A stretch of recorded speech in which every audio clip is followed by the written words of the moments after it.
Hello, and welcome to a brand new episode of the SilmFilm podcast. I am your co-host, Dave Kale, and we are very, very, very excited to announce the triumphant return of Trish Lambert, the Tolkien Maven. Right. Seems like forever since we've had Trish with us. I know, it's so frustrating. I tweeted it. I know Corey saw it. The last time y'all did, it was last show, I think, and I was at work. I was actually in New York at a client's office, so I couldn't do the thing. But my phone, the Twitter came across saying we're doing it, and I was in a meeting, and I almost yelled out, "Oh no, I'm missing it!" Fortunately, I stopped myself. Dodged a bullet. Dodged a bullet. You don't want to have to try and explain that one. They already kind of wonder about me a little bit, so it's just as well I didn't say anything. Don't give them any additional evidence. That's right. Anyway, I am thrilled to be back. It would have been really fun imagining, you trying to explain exactly what it was you were missing. What it was I was missing. Oh, God, that would have been really, because I would have gone all Tolkien on them, totally. Yeah, Yeah. Exactly. And that definitely would have helped. Oh, yeah. Yeah, for sure. Anyway, so I've been missing you guys, so I'm really glad to be back. We've been missing you as well. Absolutely. You missed some really fun conversations. I know. I kind of tracked a little bit on your Twitter as I could, Dave, and then, it was too much. I couldn't take it anymore. But anyway, so a lot of good. I'm back to insert my non sequiturs as I always do. Yeah. We missed them. We had a lot of good stuff about the Sons of Feanor again. Right. We need that whole the Amros issue. We addressed the Amros issue last time. Oh, right. Yes, yeah. We finally put it to rest. It'll never come up again, I'm sure. Exactly. Well, I mean, it will, because we reprieved him. So his fate is still kind of looming, so we'll see. But did we have heated debate? Well, no. I mean, the heat had mostly already dissipated, because there were many impassioned posts on this on the discussion boards. So we were mostly in a kind of conciliating mode. Well, I guess that was what for me passes for a conciliation. We were like Feanor's sons at the end. We were reluctantly going through the motions, but we'd lost all of our zeal for keeping the oath. You were doing it by rote, huh? Just because we have to do it. Yeah. So it's all good. It's all good. We'll be in good shape with Amros moving forward, and it's good. I'm the ending of this season and just on the whole is kind of weird, I mean, it's tricky because we don't have the same level of I've been talking about this, of course, for months, but we don't have the same kind of obvious epic defining climactic event that's happening at the end. We've had that in the first two seasons. Nobody needs any explanation that the chaining of Melkor and the darkening of Valinor are obvious major climaxes that you're building towards, and so it's one the closer we get, and now this is, of course, we're planning the penultimate episode here. It's kind of, I'm feeling it more and more sharply as we get towards it. It's not that I am second guessing our choices. I think it makes sense, and I think it'll work.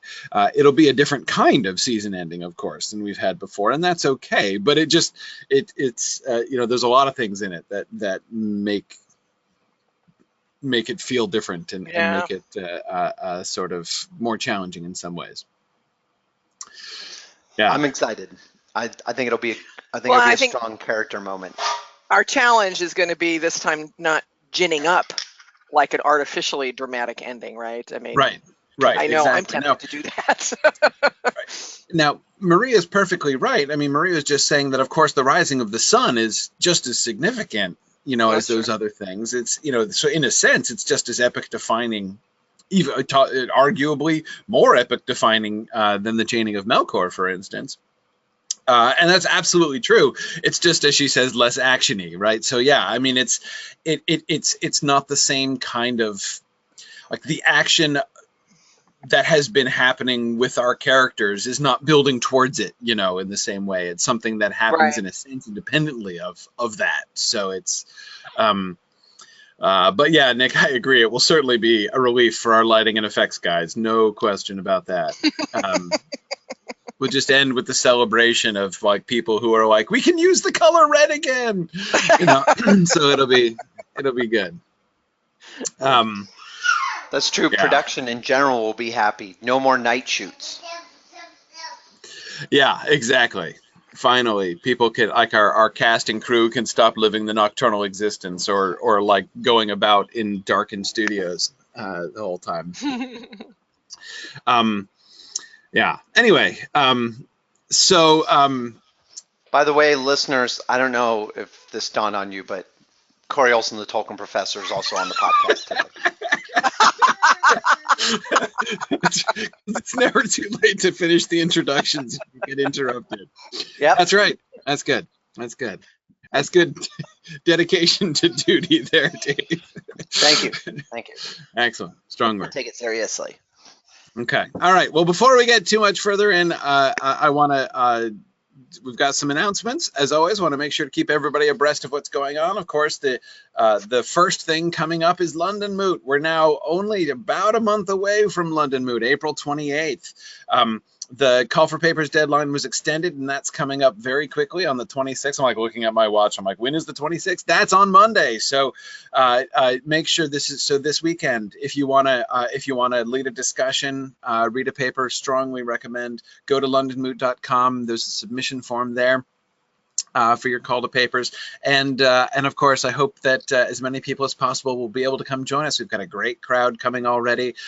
So many people that I have been interacting with literally for years online, and I've never gotten a chance to hang out with because we have had the Atlantic Ocean separating us. So I can't wait to get over there in April and hang out with you guys. So London Moot is going to be great fun.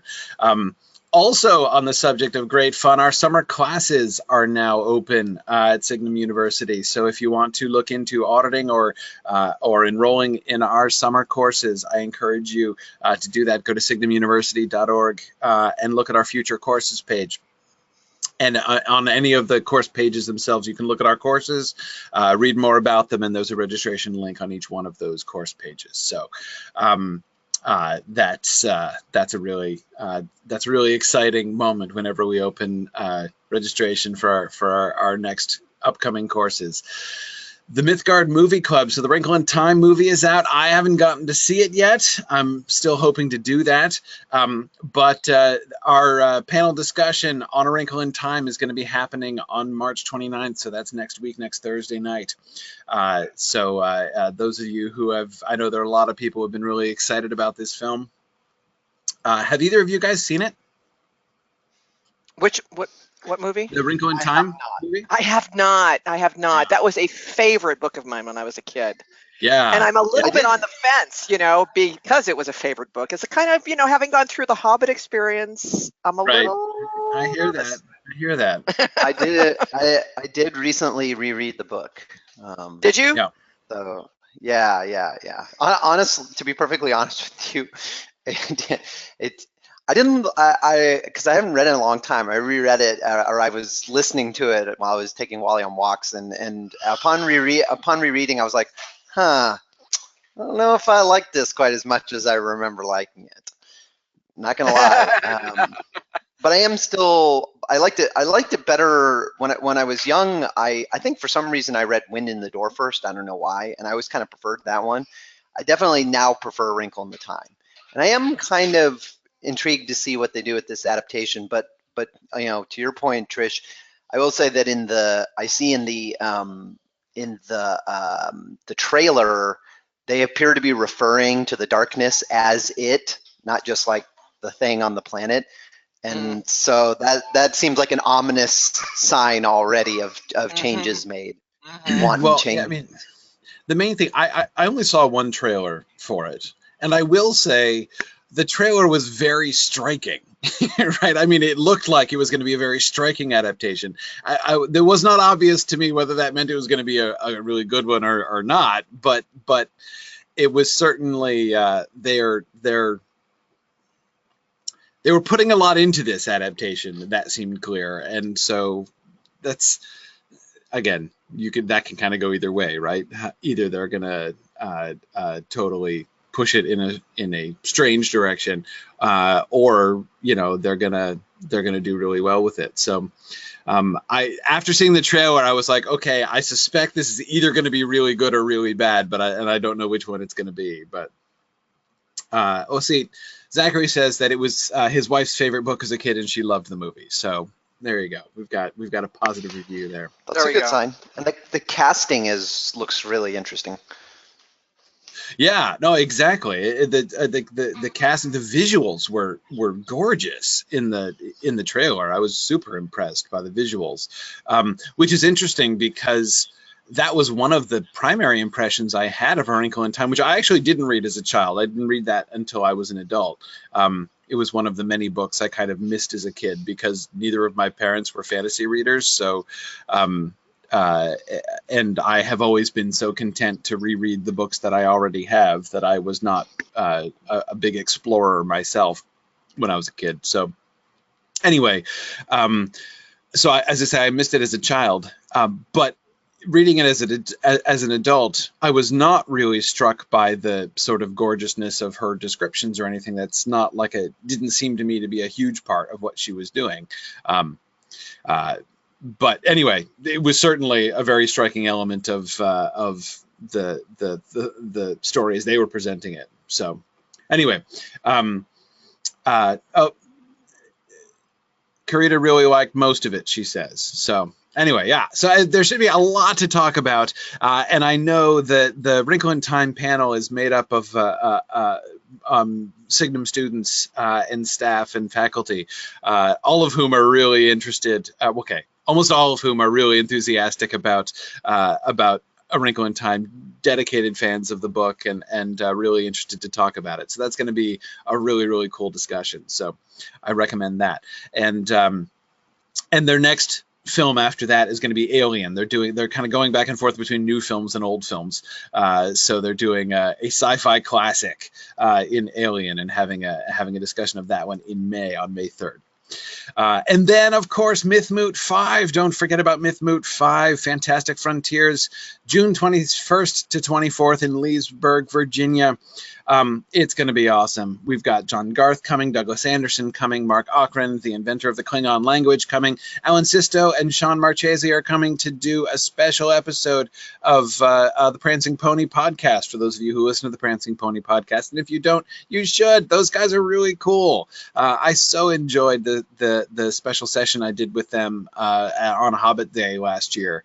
And they're really great guys, and it's a really fun podcast. And so they're going to come to Mythmoot. They're going to do a live podcast session from Mythmoot.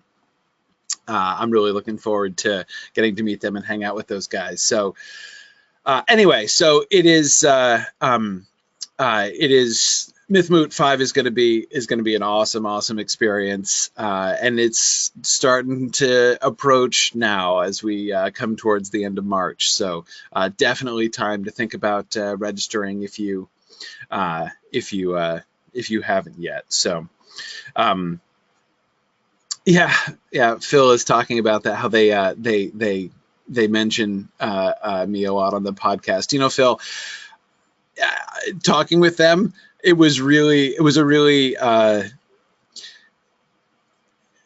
made me feel old, frankly, because, talking with them on their podcast, and realizing that to them, I was like the old established, the Tolkien podcast that made them think about getting into Tolkien podcasting. And, they were all like, you've inspired, like a generation of new podcasters. And I'm like, man, I did not think I was old enough to inspire a generation of anybody, Wow. It was kind of like the moment when one of our Signum students, actually one of our Signum staff, tweeted during TextMoot that she was listening to to a talk from one of her childhood heroes, and I'm like, seriously, I'm old enough to have been a childhood hero. Oh man. When are we going to hit your 10-year podcasting anniversary? That's well, it's kind of vague, frankly, but the official launch of the podcast in its current form was, I mean, I first started dabbling around with recording lectures and stuff back in 2007, but it was really not until 2009 that the podcast was sort of in official release. So, like, you know, on iTunes in its current form. So,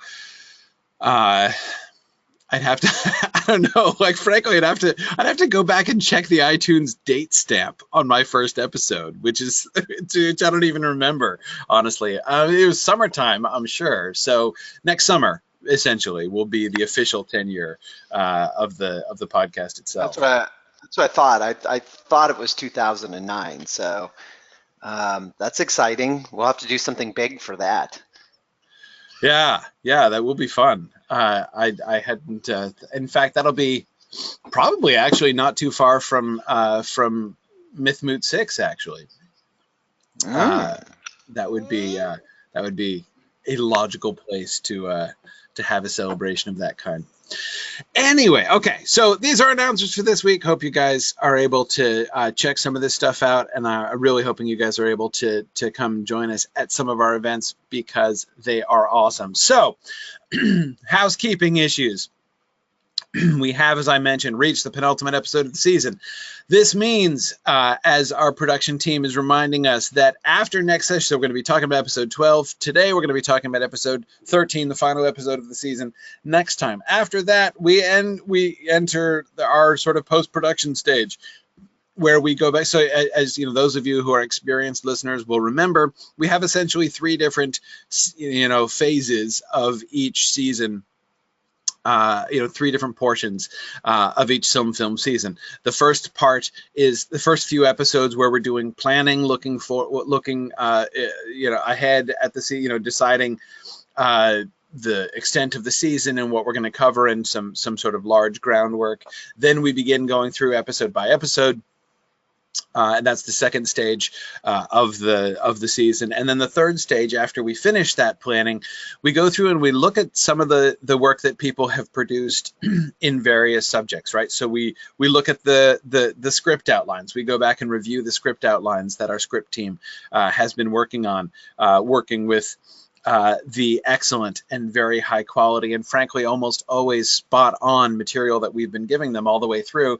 And then we also look at the creative work that people have done, people who have done concept art, people who do things like costume design, people suggesting set ideas, locations for where that we might draw from for sets for certain important places in the story. And of course, we're getting to a point now where that's going to become of sort of lasting importance. We've been moving about geographically, right? Like a lot of the places that we were building in season 1 and season 2 are ones that we're not going to be returning to very frequently, right? As we're kind of done with Valinor mostly for a while, and many of the places from season 1 aren't really there anymore, like Almarin, for instance. But now that we're beginning to build the locations that we're going to be engaged with for many seasons in a row now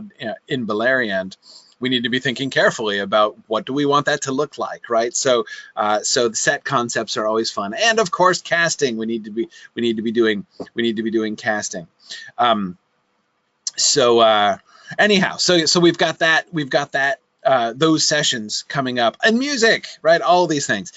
So one function of this is to remind folks that now is the time to jump in on that. If you've been thinking about, submitting some creative work and being involved in that process, there's still time to finish your work and to submit that. If there are suggestions that you want to make about, sets and props and costume and of course casting, we have discussions for those. We have places on our discussion board for you to jump in on those discussions. We'll be getting to those within the next we'll go right to talking about script outlines right after we finish episode 13, but we'll get to the other creative material right after that. So there's still a little bit of time, but it's definitely time to be thinking about it and making sure you take this opportunity to be involved if you want to do that. Nick is asking if do you last this time. No way, man. You guys are first. That's totally how it's going to work. So just a reminder about that, because I always love going through and looking at the work that people have done for the creative stuff. All right. Let us get into our episode issues here. So the moon is going to rise. This was okay, so we're having the rising of the moon in this episode. We're thinking of the end of the episode for maximum dramatic impact. That makes sense to me.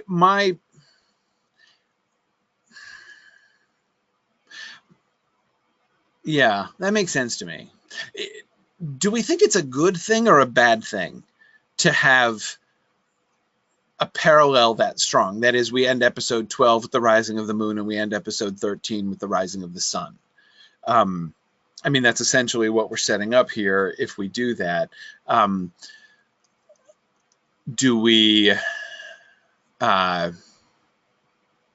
we okay with that? I don't know. I think I might want to come back to the time. I'm fine with it. Yeah. Although, it'd be interesting if it were a contrast in some way, but it does feel maybe a little redundant.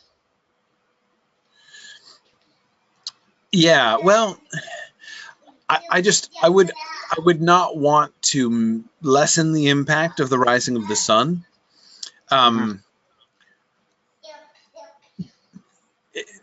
Well, I guess we'd have to see. It's going to depend upon really sort of the role that it plays, right?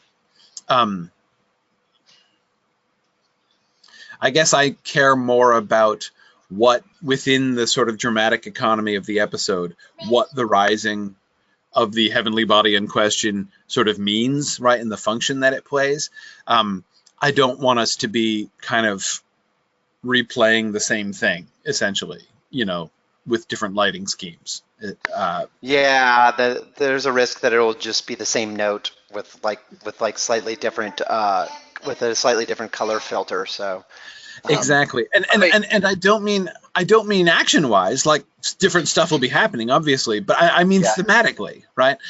Yeah. Well, by the way, not to interrupt the conversation, but somebody on Twitter says your Twitch audio isn't working. Oh. Hey, thanks for passing that along here. One wonders why. Let's see.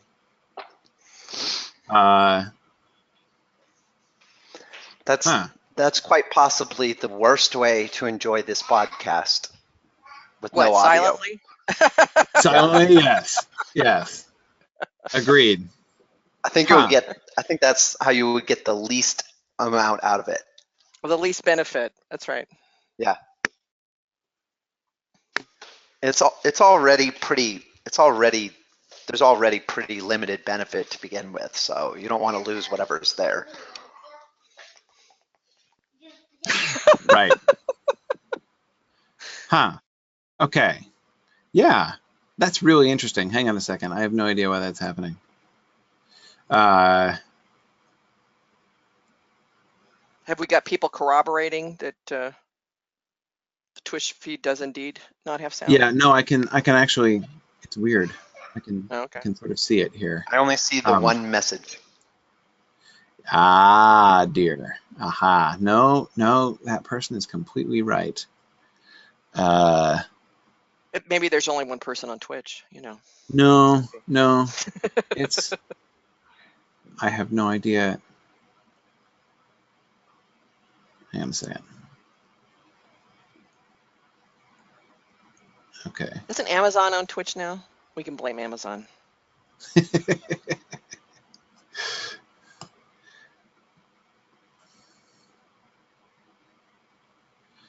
Okay.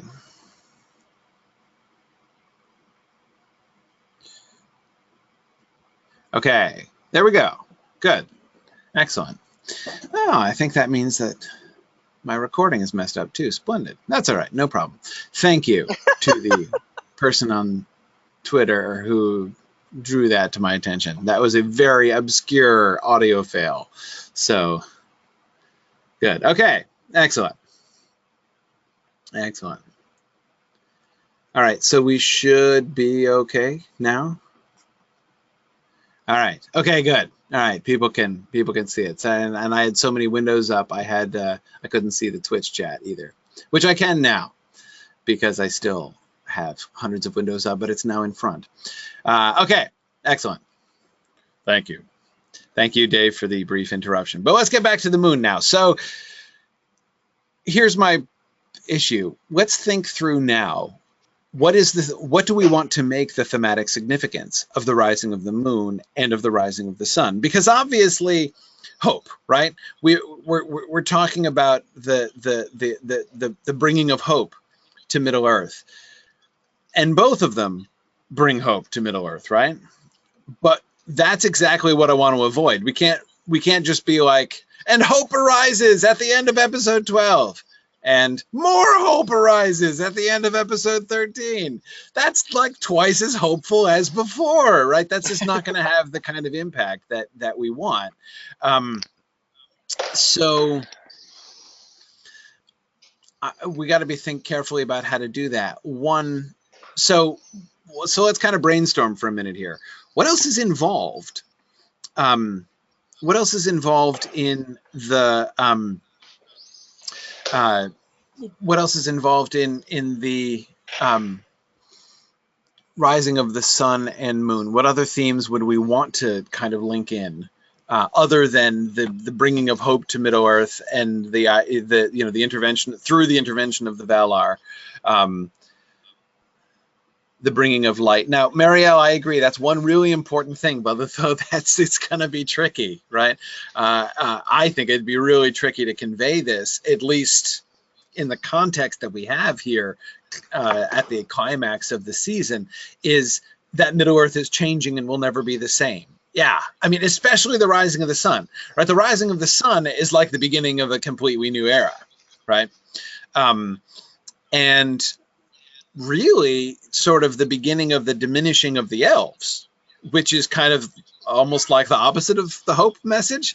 Not exactly the opposite, not precisely the opposite. It's not like there's hope but also despair. It's just, it's qualified, right? It's sort of different. Like a new age has begun, and by the way, during this age, during the ages of the sun, the firstborn will be decreasing.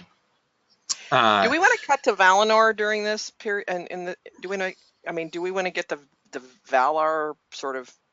Well, we did that during the last couple episodes. Like, we had the making of the sun and moon, so we had the Valar involved there. We could go back to them for like a little when we're talking commentary. Here about the beginning of the diminishing of the elves. Yeah, I was thinking that's kind of something the Valar could somehow comment on or point to, or I don't know. It seems like they would know that, right? Yeah, they would. But I don't know. See, the thing I have a hard time with is that, I mean, I agree, Karita, that there's a bittersweetness to the rising of the sun, right? We've got the, as Karita says, the unveiling of the, sort of the glory and the flowering of things. And, there can be, and not only that, but the intimidation of Morgoth and the terror that it brings to his creatures. But at the same time, it is also a sign of the the rise of the age of men and the fading of the firstborn. So it's definitely bittersweet. I guess I'm just not sold on the fact that bittersweet is the note I necessarily want to end on. I mean, I guess you could say, what kind of namby-pamby Silmarillion showrunner am I that if I don't like bittersweet? Like, if I don't like bittersweet, I'm running the wrong show, right? Because that's a very Silmarillion thing. But yeah, Marielle, that's exactly what I'm thinking. My problem is it's bittersweet in retrospect, but not immediately. Right, the impact of the first rising of the sun shouldn't be, and now all the elves are doomed. Right, that's not the effect of the rising of the sun. That is, like, in retrospect, looking back, they will recognize that this was the beginning of the change of the era. Right, and we can have them wondering, like, what it means, and even have somebody say, like, not even just from Valinor, but have some of the elves say, you know, a new age of the world has begun. Well, I mean, I could see the elves being hopeful. I mean, they don't know. They didn't hear the music, but the Valar did hear the music. Right. And right. that's kind of why I was thinking the Valar would know, but they certainly, I mean, I can't imagine the Valar would have been telling the elves, you know, well, you know, a day will come when you're going to diminish. You know, I mean, I don't necessarily know the elves would know that. Right. Other than the Vanya, maybe. But anyway, that's why I was thinking, you know, that you could have both in juxtaposition, you know, that I think that's probably more Tolkien-ish than anything. Like, I guess that's the bittersweet piece, which is in everything good, there's also sort of a downside, you know. Well, the other challenge is, how do you communicate the foreboding to, like, you know, an audience that probably won't see the payoff of that for like 10 seasons? That's true. That's true. Good point. We'd have to remind them of it. Oh, there's the sun. 10 seasons from now, the elves are going to be diminishing. Well, yeah, maybe we don't do that. Maybe it's a little bit too nuanced. We can send them, like, it's okay, I think, to send that message, like, a new age has begun and we have no idea what it brings. Yeah. You know, like, somebody can have a sort of a foreboding that it, you know, like, the primary response can be hope, relief, you know, perhaps we are not alone, maybe we have a chance in our fight against the darkness. Well, you could have one of the elf heroes say, a new age has begun, and then you cut to Manwë turning to Varda going, a new age has begun. Yeah, exactly. Yeah. We can give hints that it's not going to be like, this is not an unqualified good, that there is something bittersweet. We don't have to explain what the bittersweetness is. Right. But yeah.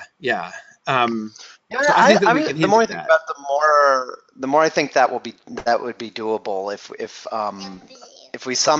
we have individual characters, you know, have sort of a mixed reaction to it, and maybe say some things that point in the direction that this has consequences that are mostly good, but also some bittersweet. And maybe some of the evil characters, or not necessarily evil characters, but like some of the more questionable characters, even like Sons of Feanor type characters, look at the sun and kind of wonder, sort of, you know, at the you know, because if there's one thing that's clear about it, it's a sign that, like, the Valar are watching, right? And so for people who maybe want to hide their deeds, having the sun is not necessarily a good thing. So a good thing. I think that should be doable. The question is, what do we do with the moon that's different? Exactly. Yeah. So, I mean, I agree. I do think that element of the sun is doable. Oh, by the way, one other side note. So remember how in the published Silmarillion, in the making of the sun and moon business, they have the thing where they, like, the sun and the moon are up, and the original schedule of the sun and moon means that, like, one of them is always in the sky, and then some of the Valar complain, and they're like, nobody can see the stars anymore, and darkness, you know, like, darkness, like the twilight is driven from the earth entirely. Can we change the schedule, please, and still get some darkness occasionally? And so they, like, reprogram the sun and moon to, like, rise and set differently and everything, and set up the current system. I'm keen to cut that. I don't think we should do that at all. I just, yeah, I don't think I don't think we do that. Yeah, I'm with you. You don't want the boardroom scene where they're discussing how long the day should be? Right, like the people, like the Valar griping about how the other people planned it poorly. Like, this was poorly conceived. Like, yeah, no, yeah, I don't think we go there. To harken back to my thing about, the Valar sort of being worried about this. The Valar, I think, from this point forward, are going to be kind of wet blankets. I know that there are many Tolkien fans, Silmarillion fans, who consider the Valar wet blankets already. Mm-hmm. But if you think about, seen from the viewpoint of like elves and men, a lot of their decisions and a lot of their actions are kind of like, really, dude? I mean, you're doing that, you care about us, and that's what you're doing. So I mean, I just was thinking this could be the start of that appearance of the Valar becoming wet blankets. I don't know. Anyway, right. Well, when we did the last debate of the Valar that we showed, the one in which they decided to do the hiding of Valinor, and but also to do the sun and moon, and we had Olmo and others, voice the opinion that like they were fixing to stay involved with what's going on, and that they're not going to turn their backs on the people of Middle Earth. Olmo especially, like, I don't care what any of y'all say, I'm gonna do what I'm gonna do anyway. So and then he leaves. Anyway, so yeah, Mario, I think it would be kind of interesting if basically there are some of the Eldar who take the rising of the sun and moon as a sign, essentially, that the Valar are coming, right? Like, this is the preamble to the great triumphant return of the Valar to Middle Earth to chain Melkor again. Like, surely they're going to come and take care of this problem, right? Surely they see that this is a problem. They see what's going on here. They're going to come and take care of this, and we know they're not paying attention, right? We know they have their eyes on us because look, they made the sun and the moon, right? There they are. So they're obviously paying attention. They obviously care. So any day they're totally coming. Any day they're coming, right? I think that would be a very sensible thing for some of the elves to say, and then to have people be asking, because I think we should have people have other voices who are saying they don't want the Valar to come. Some of the Sons of Fëanor certainly, I think, would say this, or saying that like they don't believe the Valar are going to come, and then of course as time goes on and the Valar don't come, then what do people say, and how do people sort of handle that in the circumstances? But that whole thing seems to me like a season 4 issue, essentially. Something contemplated after because we're talking about the sun rising in the final 15 minutes of the season. So true. Yeah. So we won't get anything other than the initial reaction when the sun rises, right? Yeah. So it's more like that's more like the further consequences of the rising of the sun, or like conclusions that can be drawn after the rising of the sun, which again, I said, that seems to me like part of the whole, that it would be a significant contribution really to the whole sort of psychological and political situation in season 4 during the Leaguer of Angband, right? Like, what does everybody think that they're doing and why? Right. And one of the answers to that can be holding on until the Valar come, which they're totally going to do any day now, right? That makes sense to me. But like I said, that would be a season 4 issue. Cool. All right. So we didn't talk about. I kind of diverted us about how do we make the moon. Right. The moon and sun different. Yeah.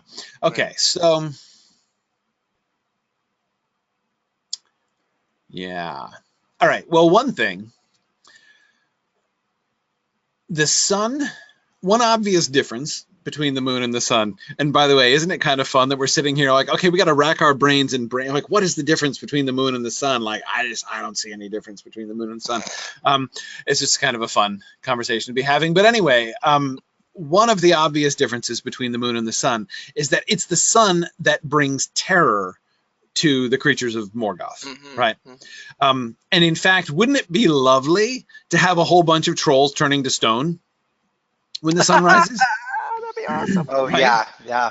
We have so to we do have that for sure. We need to have an army in the field somewhere, right? Or at least troops out somewhere, even if they're just watching the camps of the Feanorians or the followers of Fingolfin. And so the sun rises, bunches of trolls turn into stone, orcs scream and cower and run in terror. So like the armies of Morgoth should be just scattered when the sun comes up. The moon is not going to have that same effect, right? So on the one hand, we do have a difference of degree, obviously, between the sun and moon in this way. If the moon is a sort of a promise of hope, the sun is in a sense delivering on that promise, right? Not fully, it's not the arrival of the Valar, but it's definitely a bigger deal. Nick is pointing out we haven't yet done any trolls at all. We haven't done trolls yet. Well, it's time. It's time.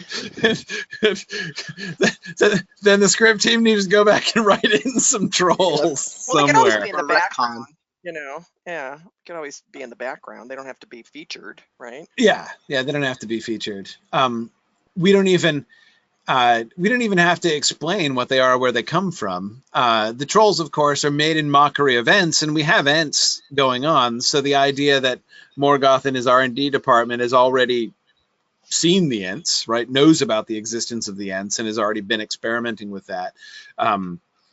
I think it's so. Yeah, Marie says there can be trolls at the parley in this episode. Yeah, I like that, Marie, and we can comment on the fact that they're new, right? No one's ever seen them before.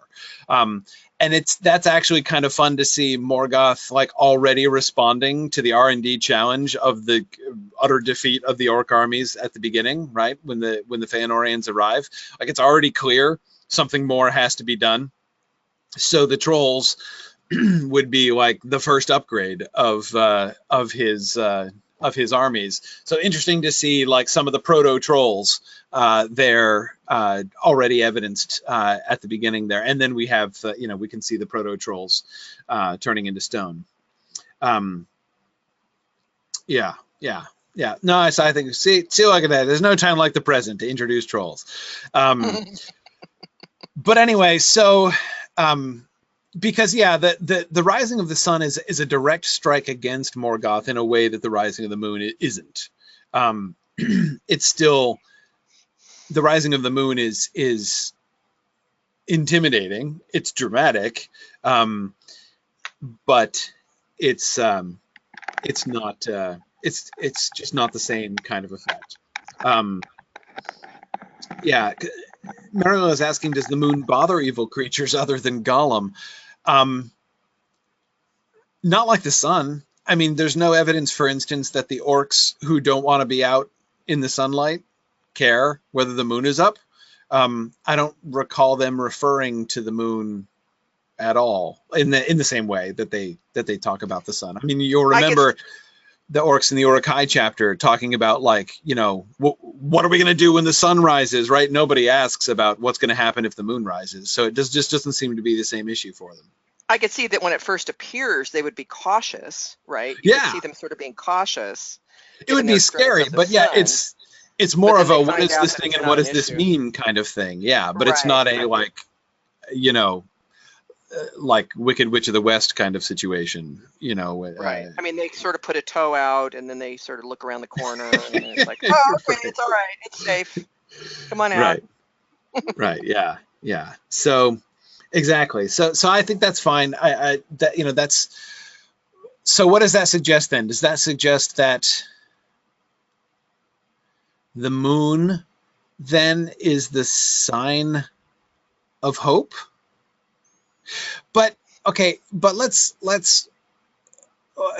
think in more detail about that. Hope for what exactly? Like we say hope, right?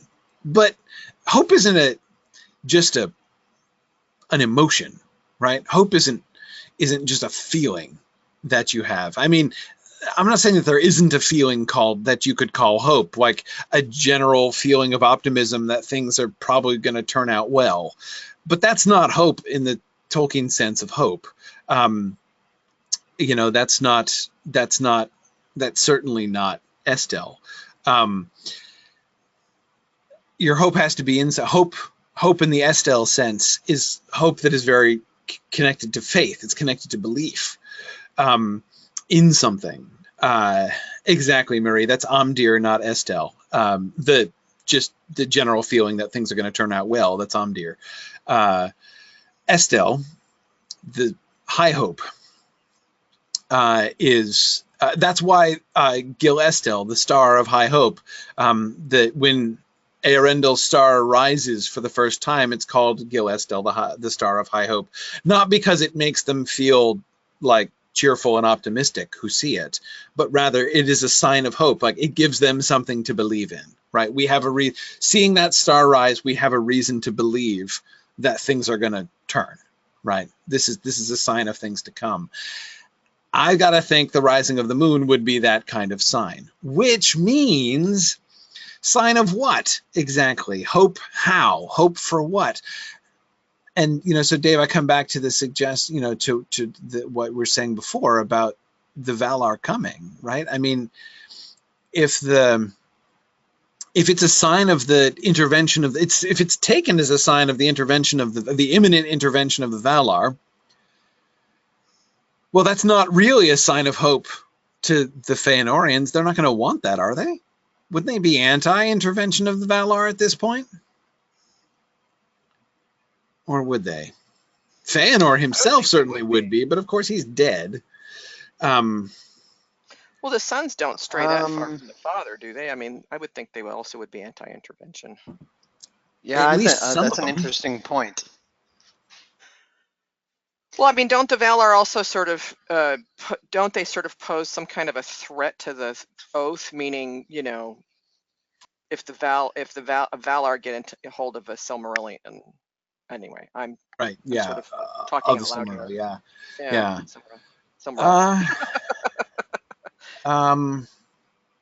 Yeah.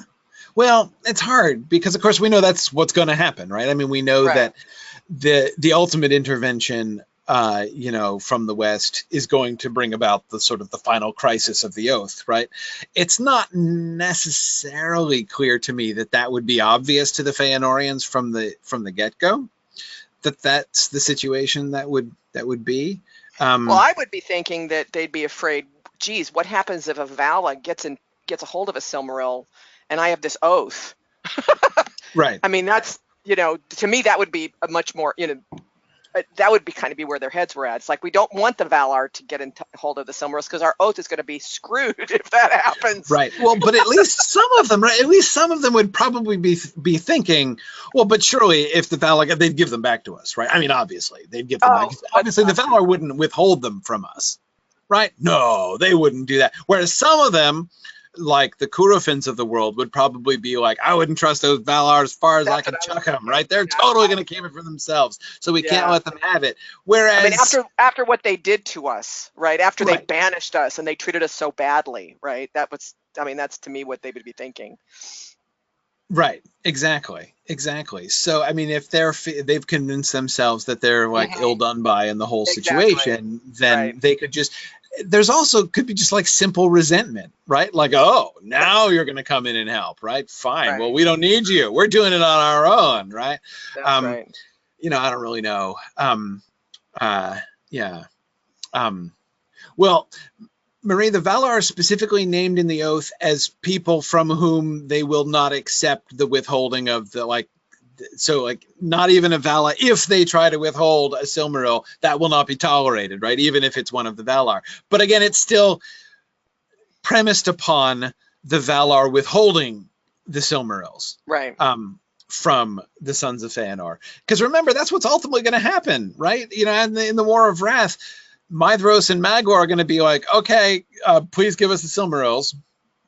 right? That's what's going to happen now, and they're going to say no. And the reason they say no is because of their many their many lawless deeds, right?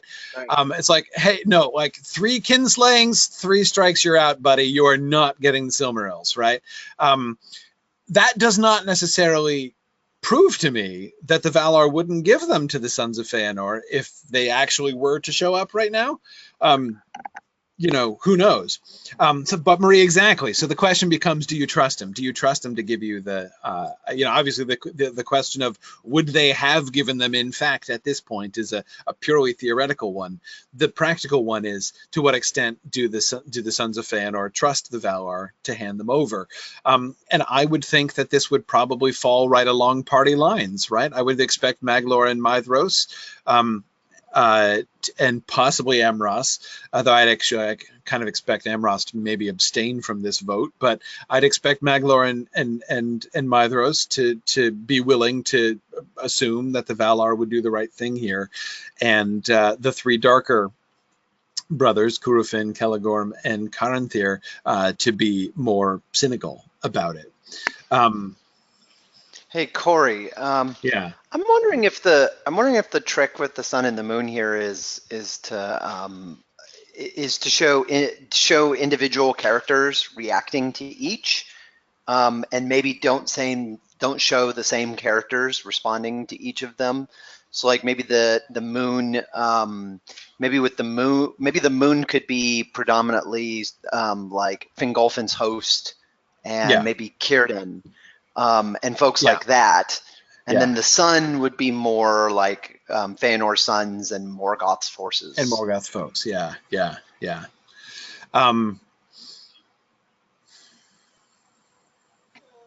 Yes. That would enable us to avoid the risk of duplication. I mean, we certainly don't want us to put ourselves in a position of like having to say to the actors, okay, the moon is rising.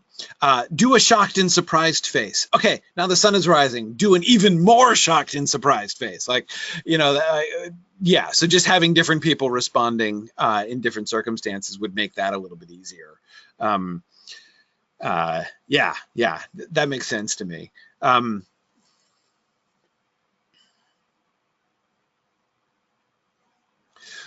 I could see us having, well, I don't know that there's time for it. I don't know that there's time for a Feanorian discussion. No, excuse me. Sorry. I don't know that there is, there was not time to hit my mute button before I sneezed. I don't know that there is time. There's not time to have a Feanorian discussion after the sun rises, because the sun isn't going to rise until Maedhros is already stapled to the cliffside, isn't he? So he's going to be out of that discussion already. So Maedhros' response to this rising of the sun will be in an entirely different context. It will be like while he is nailed to the cliff. Oh gosh, yeah. So there's no question of like calmly talking that over with his brothers, at least not now. He could do that later in season 4, as part of the whole context of everybody has discussions about what is happening now and what should happen next and who should do it. Do elves sunburn? Is that part of Maedhros' torture? For a friend. Yeah. Asking for a friend.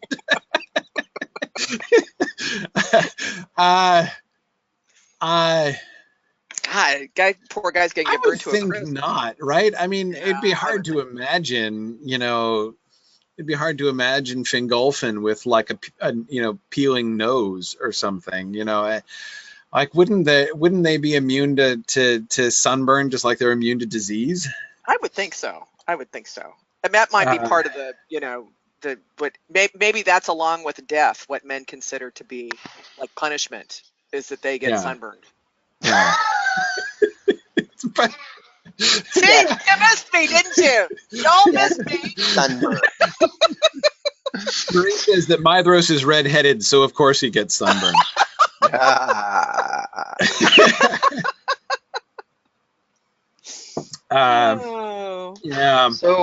So the more I think about this idea of doing kind of sort of staggered responses, the more I like it. Because like looking at the text again, that's kind of how it's described, right? Right. Ysils wrought first and first rose into the realm of stars and was the elder of the lights. The servants of Morgoth were filled with amazement, but the elves looked up in delight, and even as the moon rose above the darkness in the west, Fingolfin let blow his silver trumpets and began his march into Middle-earth. So I think maybe if we really focus on Fingolfin for the rising of the moon. And then when Anar rises in glory, one other thing. One other thing that's interesting is the note about many things stirring and waking that had waited long in the sleep of Yavanna. Yeah, we've ditched the sleep of Yavanna. No, you're right. Damn it. But I during the discussion of the cutting of the sleep of Yavanna, I did say that we can still have a pronounced visual. Like there can be a definite renewal of. I would love to associate the rising of the sun with the opening of flowers, for instance. That's what I was thinking. Yeah. That just not only to take advantage shamelessly of like our full color palette now that we finally have one after 3 entire seasons, but just to sort of show Middle-earth, the land of Middle-earth responding to the sun, right? I mean, I do think that we still want to convey that. And that's, of course, one way, incidentally, in which we indirectly convey the whole bittersweetness, the whole, like, a new age has come, right? The sun affects Middle-earth differently. Middle-earth responds differently. It's now like an actual different climate for the firstborn. They're going to be fading in it. I kind of, the more I think about this, the more I wonder if, like, maybe the moon, we do mostly elf character reactions and maybe focus on Fingolfin's host, and then the sun we really focus on Morgoth and like the terror that instills in him. What if we have no commentary at all? What if that's just the end? That is, the sun rises and we see the flowers come and life bloom and the foes of the servants of Morgoth running away and turning to stone. Are we not going to have Fingolfin March? New catastrophe. Well, no, that's for the moon. That's for the moon. I'm talking about the sun. I'm sorry, sun. Yeah, sun. Yeah, the sun. I get the two confused. Yeah. Well, we'll think about that. That's an episode 13 issue. We don't have to. You don't have to do everything in one day. Kick the can down the road, so to speak. But yes, exactly. We just have to kick the can just a little bit on that one. But it certainly, this sets us up to be able to have different reactions and to put it into kind of a different context. And I certainly would want to emphasize, I mean, to me, the rising of the sun has always been about the march of Fingolfin. I mean, like, I associate Fingolfin with the moon. The idea of flowers blooming and trolls turning to stone simultaneously would be an awesome visual. Yes. Flowers writhing and wreathing around the statues of the trolls. Statues of trolls. Right. To show at the very end, like the statue of a troll, like with flowers growing on it. That with morning glories, better yet. Yes. Yeah, that would be fun. Phil was thinking the same thing I was thinking. Yeah, exactly. Okay, so let's go back to our slide here. Thinking about the arrival of the host of Fingolfin. So that was our whole discussion of the first sentence of the first. So we're doing well. So definitely the rising of the moon coordinated with the arrival of the host of Fingolfin. So we do see the light revealing the lands opening up before them. One of the visual images that I really insist on is the moonlight, like the light of the newly risen moon shining on the silver trumpets of Fingolfin as he, like, I would like him personally to be blowing a trumpet, to show him lifting a horn to his lips and blowing it. That would be really, really cool. I really want that. Now, as for the tide issue, I'm not sold on the tide issue. I mean, I get that there would be tides for the first time, but I've got two issues. I got two problems here. First of all, I think if we do too much with tides, we're trying to have it both ways.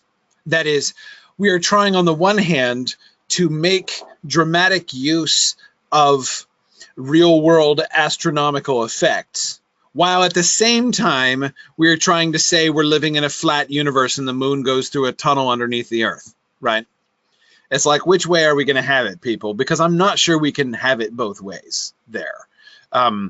If we want to make it a myth of explanation in the modern astronomical sense, you know, like, and now we introduce tides because we've introduced a new heavenly body in gravitational orbit around the Earth or whatever.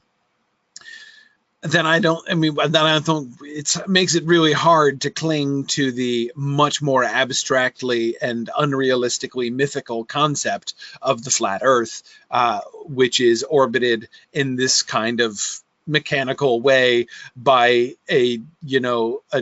two people driving chariots of the sun and moon and going underneath the earth and through physical gates of night. So, actually, that's a really good point. I mean, what we could do is, like, tides could accompany the drowning of Numenor and the bending of the rounding of the earth. Yeah, I mean, later. I kind of feel like the less we invite people to think about the larger astronomical and gravitational situation of the world, the better, as far as this is concerned. Like, let us make vague acknowledgement of the fact that the world is still flat and then not talk about it anymore. Because if we do, we're going to get ourselves into a heap of trouble. And frankly, this is one of the reasons why Tolkien, in his later years, and not even super late years, like Tolkien in the decade after he wrote The Lord of the Rings, was saying, I got to go back and ditch the flat earth thing because it doesn't work. Like, I've got to, and one of the reasons for that, I believe, is that he was in the post Lord of the Rings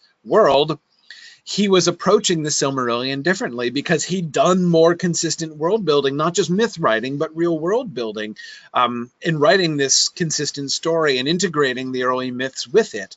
And so in order to make the whole thing work, he was like, I gotta go out and come back in again on this whole flat earth thing.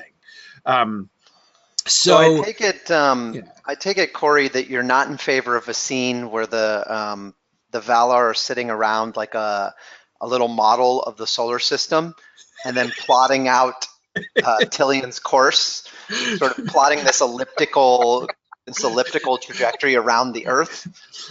Right. And the tunnel, right? We need somebody, we need like a punch clock, at the tunnel that they go under, and show Tilian punching in as he comes in, and somebody standing guard at the gates of night to open them and let them through on the other side, the gates of dawn. For some reason, that makes me think of the sheepdog and the coyote in the cartoon, right? Punching in. Yeah. Listen, I got to say, yeah, that's exactly the tone we want to go for. Yeah, exactly. That's just it. And actually, I got to say, I know, so I'm with you on the tides, but I got to say, I had this great idea reading Nick's note. Nick's idea had been that Fingolfin's host get to the end of the Helcaraxa and find its way blocked by water. And I thought, well, here we go. We'll set up controversy. We'll get loads of PR, lots of great rating. We have Fingolfin part the waters. Right? That would just create, oh my God, we would get so much press. Oh dear. Oh yeah. Wow. Do I have to say no to that? Yes, Nick. Yeah. He could do it with his trumpet, do it with the horn and the water part. I mean, I'm just so he's like Moses and Joshua at the same time. Exactly. Oh my God.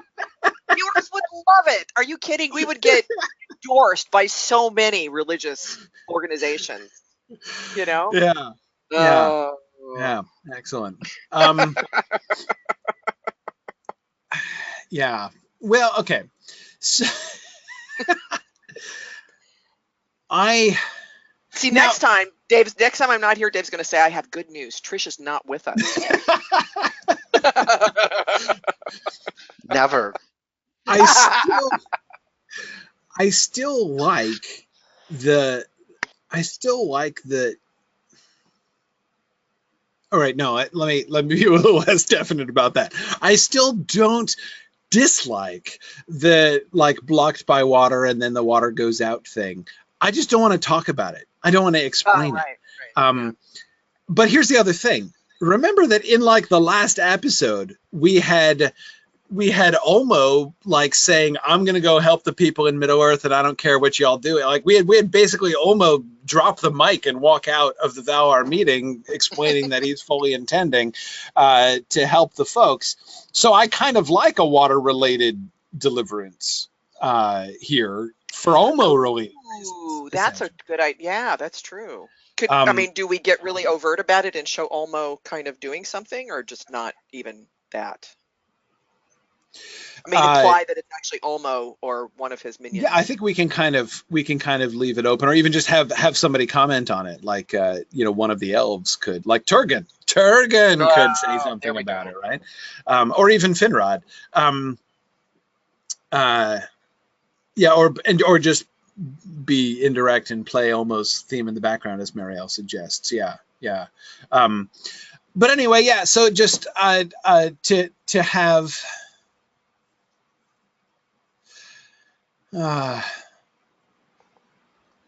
Yeah, I don't know. I mean, I'm kind of torn about it because on the one hand, we don't necessarily want to convey that this is necessarily a miraculous parting of the water, like a Moses kind of caliber miracle, right?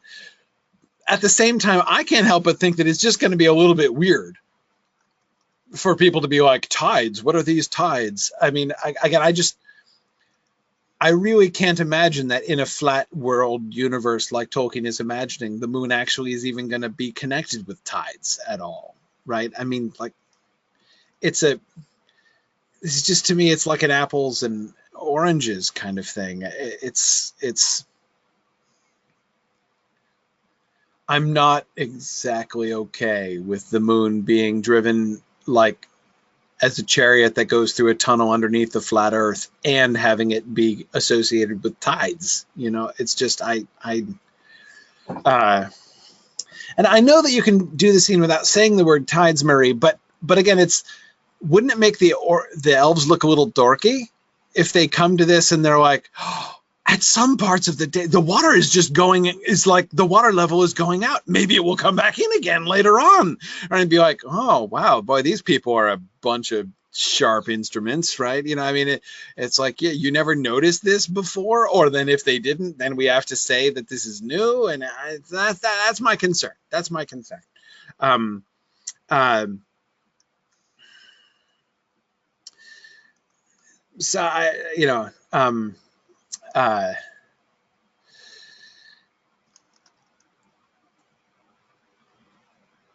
Either we make them clueless, either we make them look clueless, or we are saying that this is new and coinciding with the moon, in which case we invite lots of speculation, lots of conversation, which I think is not productive. So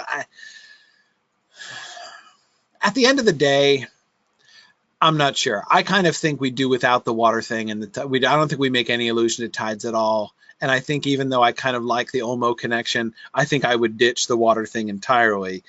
Just having them arriving at last is kind of dramatic enough, right? Especially when that is then augmented by the rising of the moon. So we talk about reaction shots, right? We have their first reaction shot, which is to, like, they see the land. Right, the land is, they're about to, they come around the last iceberg and there's the land in front of them. They've come to the end of the Helcaraxa, and then Fingolfin steps out onto the land at the front of the line, and as soon as he does, the moon rises, right? And that's really dramatic, right? And then he blows his horn, and so we've got the reaction to we're finally over this horrible ice crossing, and the moon has risen and the light has burst in the sky. I mean, there's plenty there, right? There's plenty there. That's a great moment in itself without having to introduce another obstacle to be overcome, and inviting, sort of distracting from that with dubious scientific speculations, I think. So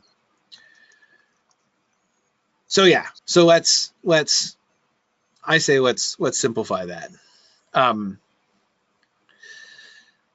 Now, I love the suggestion, however, about moonlight revealing the camp of the Feanorians to Círdan. We'll come back to Círdan, but let me just say I do want to be thinking about what else is going on at the same time that the moon rises, right? And I do think it would be okay for some, like spiders in particular, to be upset by the moon.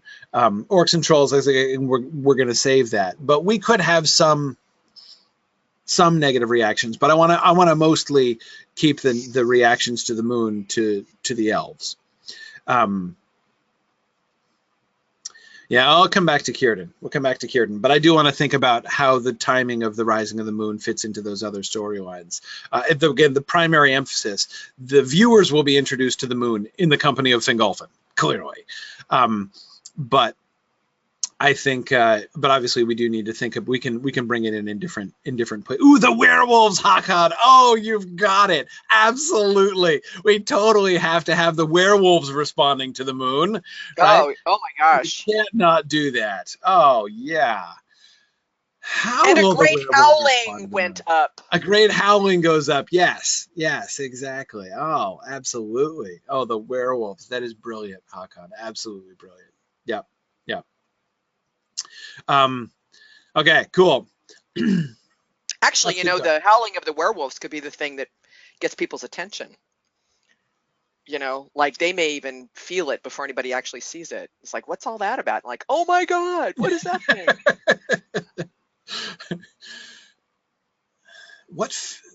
The moon has to be a full moon when it rises the first time, right?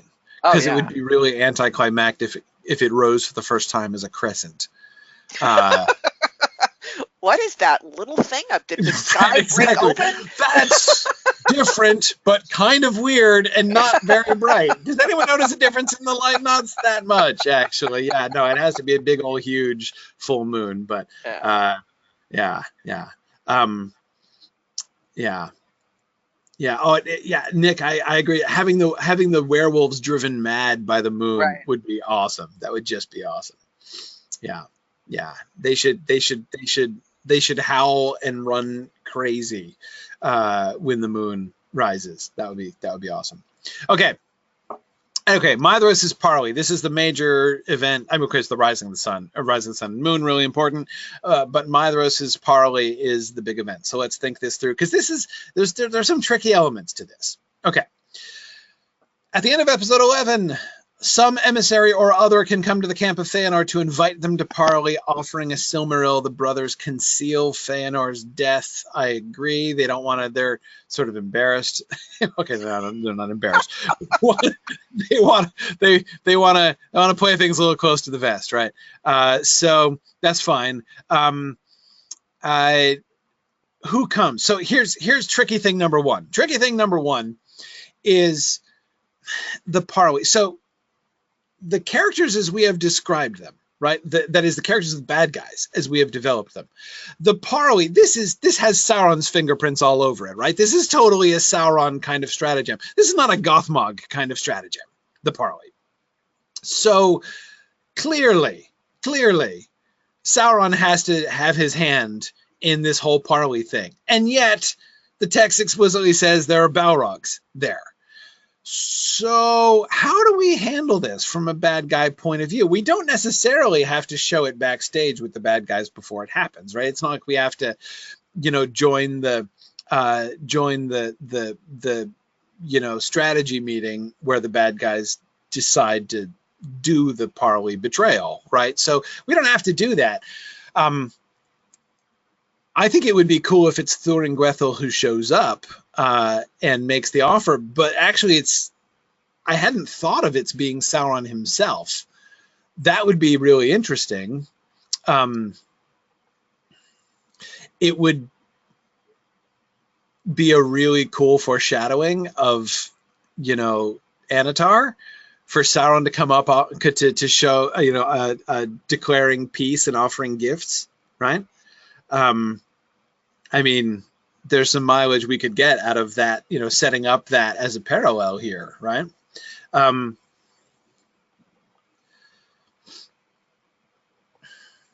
Gothmog himself can't be one of the Balrogs, I would think, because he wouldn't participate in this, but we could have, I guess the story that we would have to be is that this would be Sauron's idea. He would be obviously in charge of it, including setting it up himself. He would be there springing the trap, but we'd have to be imagining, I guess, that Morgoth basically strong-armed Gothmog into sending some of the Balrogs to, to just like as muscle, essentially, to the parley. Phil is wondering if Sauron could organize a proper parley and the Balrogs bust in and ruin things. That's a tempting kind of idea. I mean, I got to think that the whole double-crossing thing has got to be Sauron from the get-go, really. But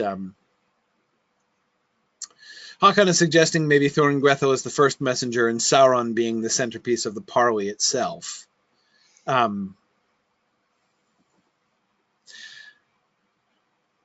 could see either one. I just kind of like that image of Sauron himself coming in among the elves in their camp, right, offering them gifts, because of the parallels.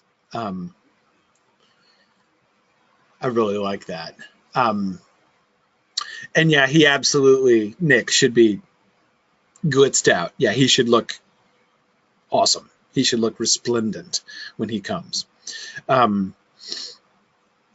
Yes, Marie. Marie points out that, of course, Celebrimbor is in the Feanorian camp right now. That means we have to be a little careful about that parallel, right? We can't blow it entirely. Yeah, good point. It probably can't be Sauron in his final Anatar form. Right, exactly. Haven't I seen you several millennia ago? Like, you look vaguely familiar. Have we met before? No. Yeah. No. I'm just here offering gifts in a completely, forthright way. Something about this situation seems familiar. No, yeah. I don't think so. Yeah, that's actually not a bad argument for having the first message be delivered by Thorin-Gwethel, but then have Sauron show up as the bearer of gifts at the parley, because then Celebrimbor wouldn't see him. Yeah. Boy, talk about Or what if we just make Celebrimbor not be there? No, we'd have to give him where's he going to go? You know what I mean? Like, there's not many places. True. Now we have to go out of our way to explain that he's not there. Exactly. That doesn't seem worth it. Which will not make any sense to the viewer. Like, this is Celebrimbor, and just so you know, he's not at the meeting. He's totally not here. Yeah, exactly. And you'll find out why in about 12 years. Yeah. Yeah, no, that's probably not worth it. But boy, yeah, this is talk about immortal character problems, right? It's just not. You've really got to play the long game when you're plotting out these kinds of plot devices with elves. Okay, yeah. So let's have Thorin-Gwethel show up so that we don't have to worry about Celebrimbor's recognition, and then we have we could throw in a couple Easter egg lines, right? I mean, Celebrimbor could be in favor of the parley, but anyway,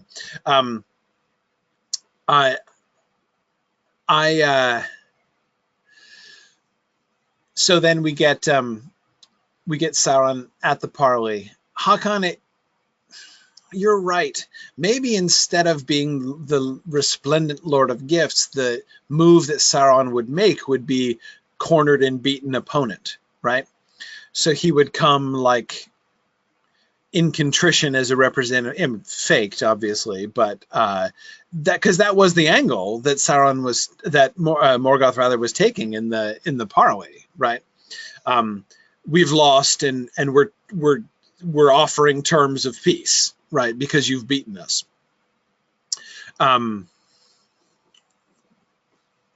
Nick asks, is it safe for Thuringwethel to show up at the Feanorians' camp by herself? As she is an emissary, honorable people would never just kill an emissary. They would send her back with a return message and guarantee her safety. But of course, I can't forget the shocking moment in the Book of Lost Tales, Volume 1, when the Valar did exactly that, when Morgoth sends an emissary and they kill him. And Christopher Tolkien is kind of shocked by this in his commentary. He's like, this appalling behavior by the Valar is totally unexplained. Yeah.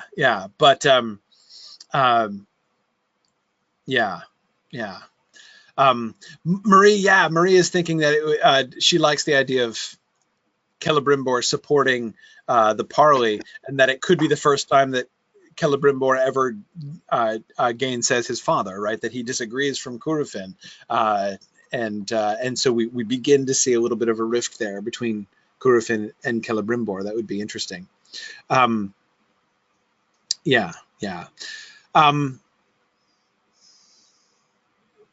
which, Thuringwethel doesn't exactly need to offer herself into their power fully either. I mean, but whatever. I would think it would be a risk they'd be worth taking. And I hear you, Nick, that of course the Feanorians are not exactly necessarily the most honorable of foes anyway. But I would think that Maedhros would stick at this. I don't think that he would just execute the messenger, especially since he's pro parley, right? So how are you going to be pro parley and be like, but I'm not even going to let them know, right? He would want to send the message back.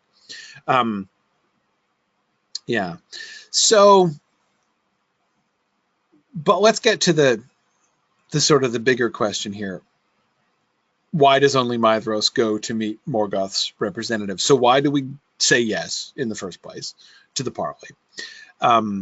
And why is it only Maedhros who goes?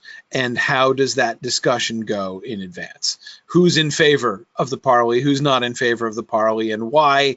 And whose idea is it that Maedhros goes alone?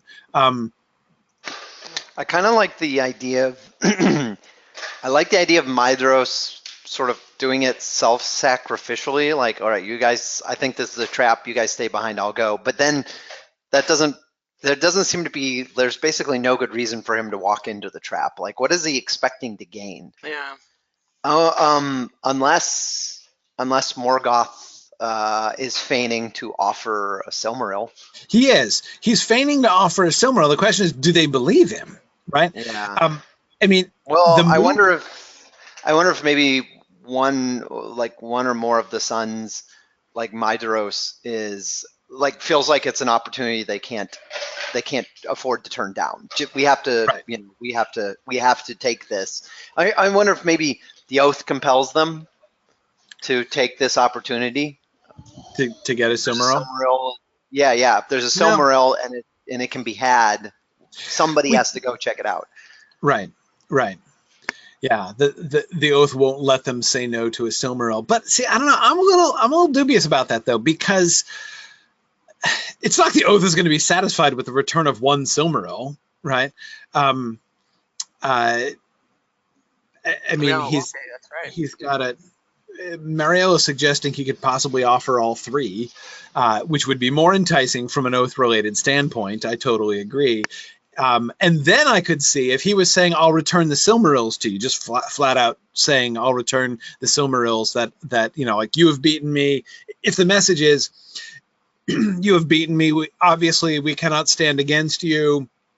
If you will leave me in peace, I will return to you that which I wrongfully stole, along with a weregild for those for your grandfather, for Finwë and for the others who have died. He's going to play the contrition card, right? He's going to say that he's been beaten and he's giving up, and he's returning all the Silmarils. If he's offering to return all the Silmarils, then I can see an argument that says, look, we can't walk away from that. Like the oath says, like, we have to, so if we think there's even a chance that this is legit, then we've got to at least try. Yeah, that seems like a simple fix. Although the counter argument to that would be, doesn't that make it even more unlikely that it's true? Right. Well, see, it's sort of like One could imagine a world in where, like it seems like it could almost be plausible that he'd be willing to part with one Silmaril. But if he's like, oh, you can just have them all. I went to all this trouble to steal them. Then I would think that would make them even more suspicious. But then maybe that raises the stakes for them, where they basically know it's a lie, and yet they have to do it anyway. I did want to comment though on this idea of one Silmaril. I think what you say is true from kind of a common sense standpoint, but their behavior later in the book doesn't suggest that, right? Like there are frequently circumstances where, like, Yes. more, where it's like there's two Silmarils up there and one down here. If the goal is to recover all of them, I would think you'd go for the two, but they repeatedly go for the low-hanging fruit. They're like, well, Right. we could go try to get the two from Morgoth, which is totally impossible, or we could go kill our cousin and take it from him. Yeah, let's do that. Yeah, exactly. Yeah, no, it's difficult because it seems Morgoth's play in the whole Parley situation is he's playing on their overconfidence, right? Especially if he thinks that Fëanor is still alive. If he thinks that Fëanor is still alive, then he's basically saying, okay, Fëanor has such a toweringly high opinion of himself that if I pretend that I'm beaten and I give up, Fëanor's gonna buy that, right? I mean, he's gonna swallow that whole because that's just what he thinks anyway. He assumes that he's going to be able to beat me. So if I come in and say, like, oh, Fëanor, like, I can't possibly stand up to you, some people wouldn't buy that, but Fëanor totally would, right? So he's playing up. He's playing up to their self-confidence. Do they fall prey to that? Or if so, like, do some of his sons fall prey to that, and which ones, if they do? I wouldn't think that Círdan would necessarily have his father's self-delusions in that way.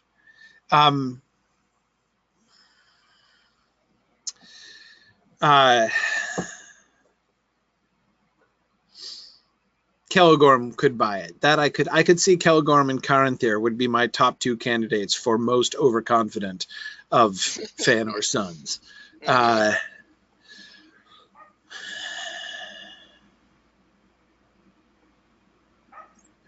I could see, for instance, the conversation going something like this. The messenger comes and says, you've won. We're offering the Silmarils or a Silmaril as a weregild. Discuss amongst yourselves. And then Celegorm and Caranthir are saying, hey, we won. Look at that. Like, obviously we won because we're that awesome. Let's go collect our winnings. And Círdan is like, dudes, like, come on now. This is a ploy. And that seems pretty obvious that this is a ploy. We shouldn't go, or we should think about how we can come at this in a more cunning way. And Maedhros can be the one who is like, but if there's even a chance, we should go.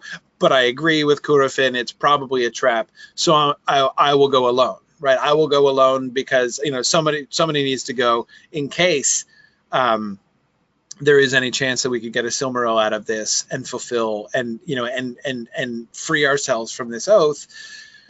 But let's not. But Círdan's probably right. Let's not put anybody else into danger.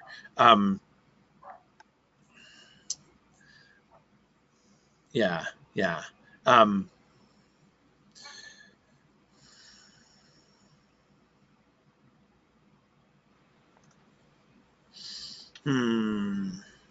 So I could see that working.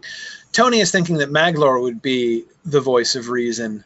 Marielle says Maglor could want to believe it so that it's over. Yeah, I'm really thinking that Maedhros and Maglor, would already be talking that way, right? Like, not we want the Silmarils because we are totally and wholeheartedly committed to the Silmaril recovery project, but rather we want the oath to be done. We want to fulfill the oath so that this oath that we've taken can rest and that we can move forward.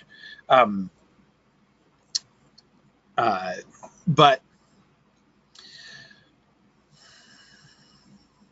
so if Marie was asking earlier if they think that the Silmarils are going to be handed over, why don't they go with even more strength than they do? Like, why don't they just, if they think the Silmarils are there waiting to be handed over, why don't the Feanorians just descend upon that parley spot with their entire army? Maedhros brings more soldiers than he said he would bring, but why doesn't he bring all the soldiers, right? Why does he treat it like a parley at all?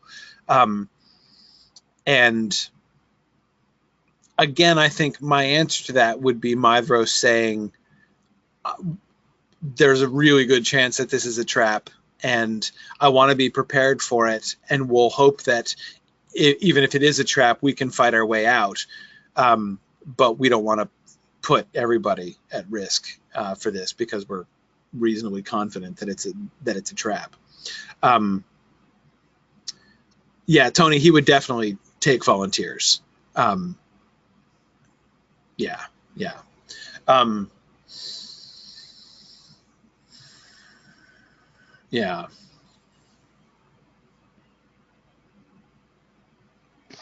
I think this makes sense, right? Like I think that nothing that we've set up here so far seems implausible or out of character for the Sons of Feanor. I think if Maedhros is going out of sheer reluctantly going because he either feels that they have to take the chance or he feels like the oath requires him to do so. I think but if he thinks that there's basically 99% chance that it's a trap, he definitely, I don't think the response to that would be to take overwhelming force, because he knows there's no Silmarils. What's the point? Like, there's no point in fighting that battle because they're not going to get anything for it anyway. So I think this makes sense, and I think I guess there's an argument to be made that if they fell prey to overconfidence, maybe they might do that. Well, let's go and rout them once and for all. But I think having Maedhros sort of be in charge, I think he's actually going in part in good faith. He's not going to plan a double cross, but also out of a certain amount of practicality. He knows it wouldn't work anyway. Yeah, and I agree. I don't think that Maedhros is planning to double cross. I think he's just bringing protection because he doesn't. Because it's not bad faith; it's lack of trust in Sauron, right? Maybe he would arrange a signal of some kind. That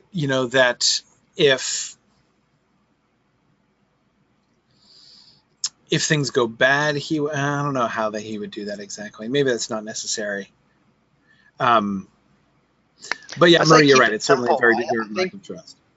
I think he's taking some protection because he feels like he has to. But I think he acknowledges this is probably a trap, and if it is a trap, I'm a goner. Right. So I think far from it being a game of chess where he's trying to escape, I think he's sacrificing himself. Yeah. I definitely think it would have at least a very strong element of self-sacrifice. If not, I am planning to die and I am hereby laying down my life. It wouldn't be quite that strong, but certainly he knows that there's a really good chance that it's going to lead to his death, and he's going ahead with it anyway. And he's arranging it as he is so that he only of his brothers will die. And I agree, Tony, there should be a penitential element there as well. He still feels bad about the burning of the ships and the betrayal of Fingolfin's host. I agree. Opening himself up to danger, putting himself in harm's way. I do think that Maedhros is the more willing to do that because he feels that he needs to atone for what he did. Here's a question that Marie brought up though. Do we? I mean, if we go this route of of the self-sacrifice route, I mean, does that make them look stupid and naive? I mean, maybe Maedhros says maybe he doesn't intend to sacrifice himself, but he doesn't want to put any of his brothers in danger. But maybe he still takes a large force, thinking, well, this should be good. And, if they betray us, then I'll fight my way out, but I don't want to endanger any of you, because that would make the betrayal more tragic if it looks like he planned for it and still ends up getting clobbered anyway. I don't know. I'm torn between those two ideas. The sort of I'm going to take a skeleton force because I'm pretty sure this is a trap and I don't want to get anyone else killed, and we wouldn't stand a chance anyway. I'm only going because I think I have to, not because I think anything can be gained. Or the idea of like, I'm going to go, I think it's a trap, but I'm going to take a strong military force because, hey, we beat him once already, we can beat him again. Yeah, well, exactly. Because see, that's part of the factor for me here. Because remember, thinking back to what the text says about the parley, right? It adds, it's got one of those like final kicker phrases, right? And there were Balrogs, right?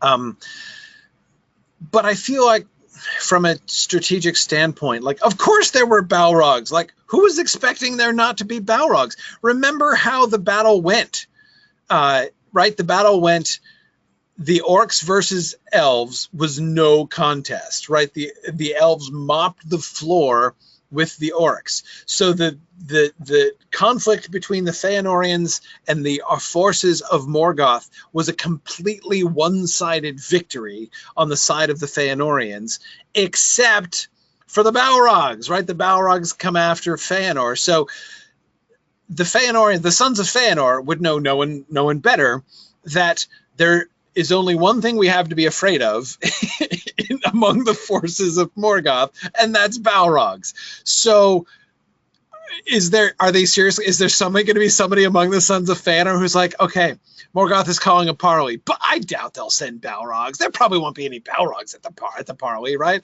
And then have Maedhros be like, oh no, Balrogs! Like, I can't see that. Like, of course they're gonna send Balrogs. Yeah, and I'm starting to the posts by our listeners and looking at the text. Now I'm coming back around to that idea that that maybe that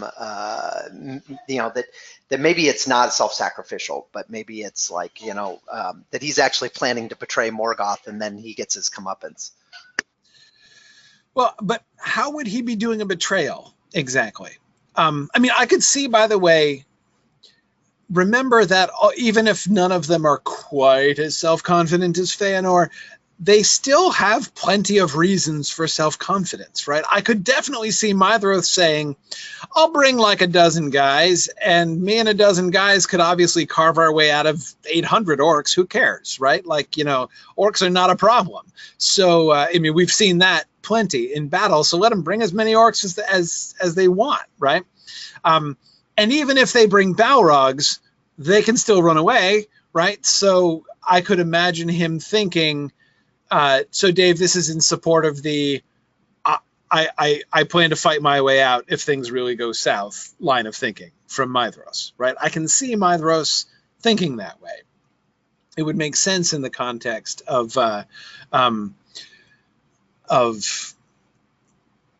what the experience that they have had in battle with the forces of Morgoth so far.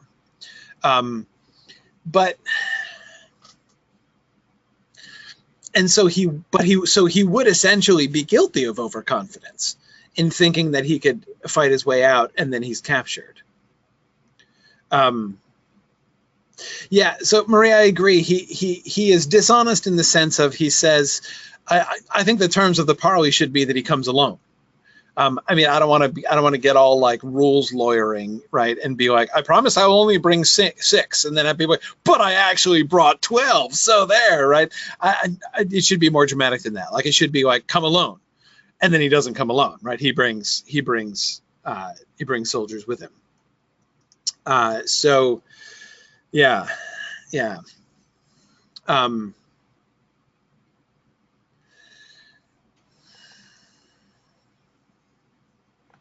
Now, Hakan and Mariel are reminding us that the sons of Feanor did just drive away the Balrogs.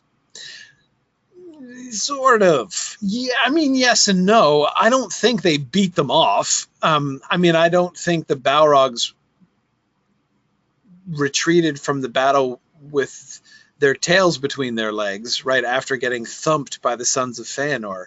I think that they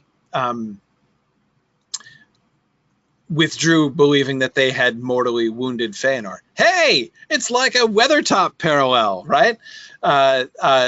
Apparently mortally wounding the person that they care about and then leaving, right? Which, hey, it worked out the first time, right? Not the second time. Yeah, so, but exactly, both Maria and Mary are saying, right, but the point is they might think so, right? They might think that, yes, I could see somebody saying, okay, yeah, you can handle as many orcs as you like, Maedhros, but what if the Balrogs come and have Maedhros or somebody else say, well, the Balrogs ran away from us last time we fought them, right? I'm sure you'll be fine. Again, which just means coming back to the overconfidence thing, right? I had Bill back here with me last time. He can take care of the Balrogs. Right, exactly. Yeah, I could imagine them thinking. Basically, again, there's some cause for overconfidence on the part of the Feanorians here. Yeah, well, we'll have to think more about the Balrogs for next time when we actually talk about the parley. Well, wait, no, because the parley is actually happening here. So, okay, so here's my other question. We're breaking our Balrog rule already. We barely, like, the Balrog rule is still, like, the ink is still wet on the Balrog rule, and we're already breaking it. Remember our Balrog rule? We decided that the Balrog rule was going to be that anytime a Balrog shows up in combat, somebody dies, like a major character dies.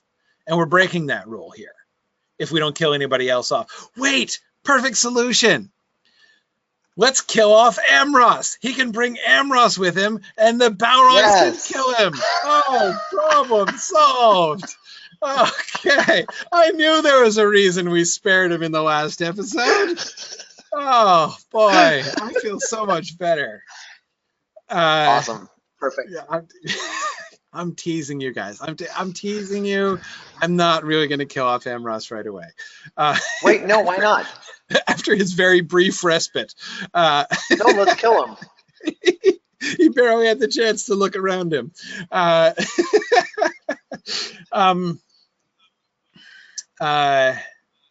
Yeah, Marie, I know. Then we'd have a servant of Morgoth kill a son of Feanor, but it would be the nonconformist son of Feanor, so that's okay, right? Okay, no, sorry. I don't really have it out for Amros. It's just like it has now become a running joke. Like, Amros, for me, for the rest of the SilmFilm project, is going to be like Kenny from South Park. But anyway, but we're breaking the Balrog rule. What do we do about the Balrog rule? No Balrogs? Now we can't not have Balrogs. First of all, it is going to be really difficult to capture him if we don't have Balrogs because, and I know that everybody else who comes with Maedhros dies, but that's not enough. It's not enough to kill off red shirts. The whole point, the Balrog rule, the whole point of the Balrog rule was not just that they're really scary in battle, but that their arrival is the harbinger of death. That when a Balrog shows up on screen in battle, you know somebody's going to die.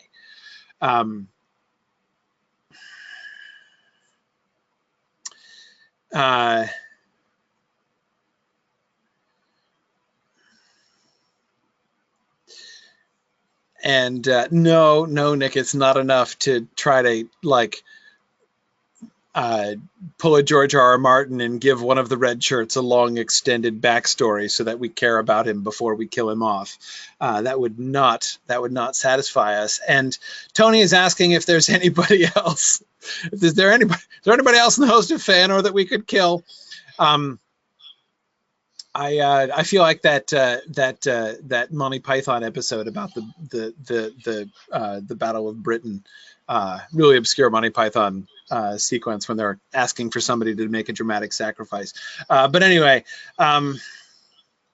no, a massacre is not. That's not a loophole. It does not satisfy a loophole in the thing.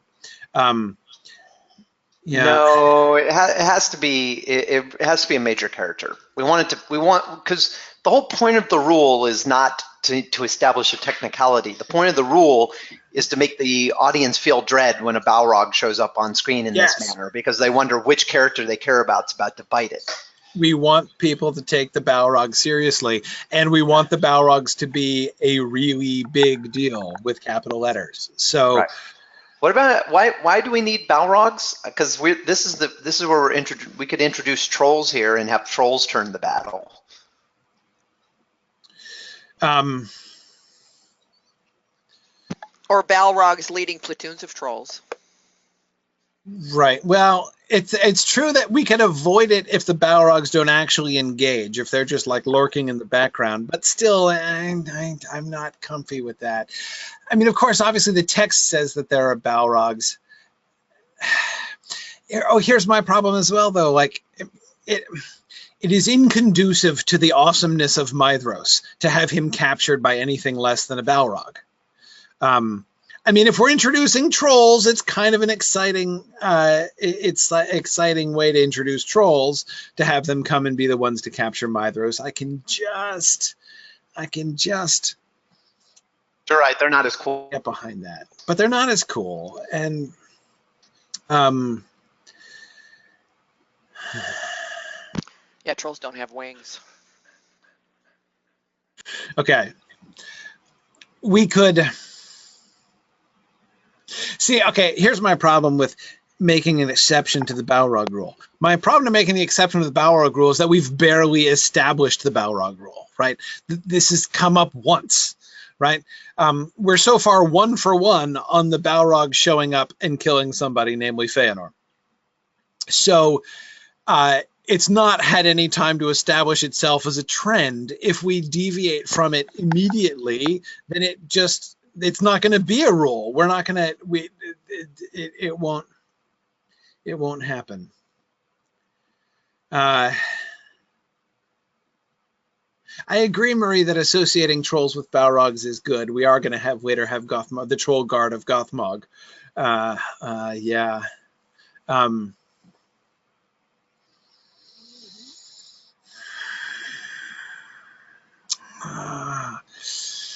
Because I like the Balrog rule. I think that's really good.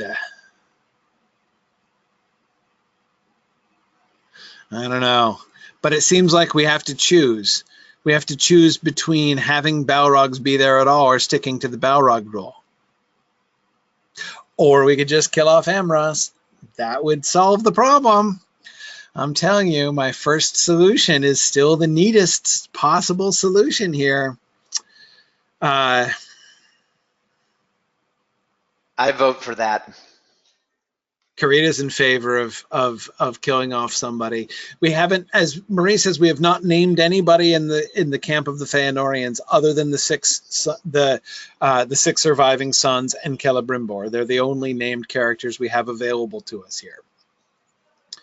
Well, let's kill off Celebrimbor and then he can come back. You know, like Glorfindel. Like Glorfindel. He can tag along with Glorfindel. He can foreshadow. Right. Yeah. See, okay.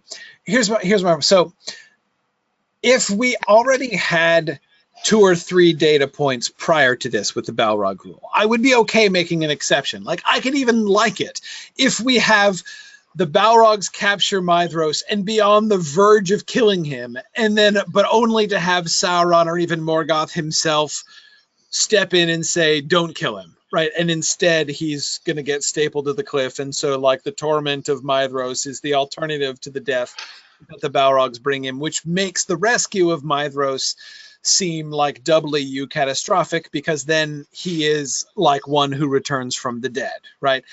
I like it. I mean, that could work, but it's the second data point, right? If it's the second data point, we're not making an exception. We're scuppering the rule. That's The true. rule's not been established. That's true. Providing a dramatic exception only works if it feels like an exception. If we can't make an exception before we've established the rule. If we make an exception before we establish the rule, we're simply reversing the rule. We're simply undermining the rule.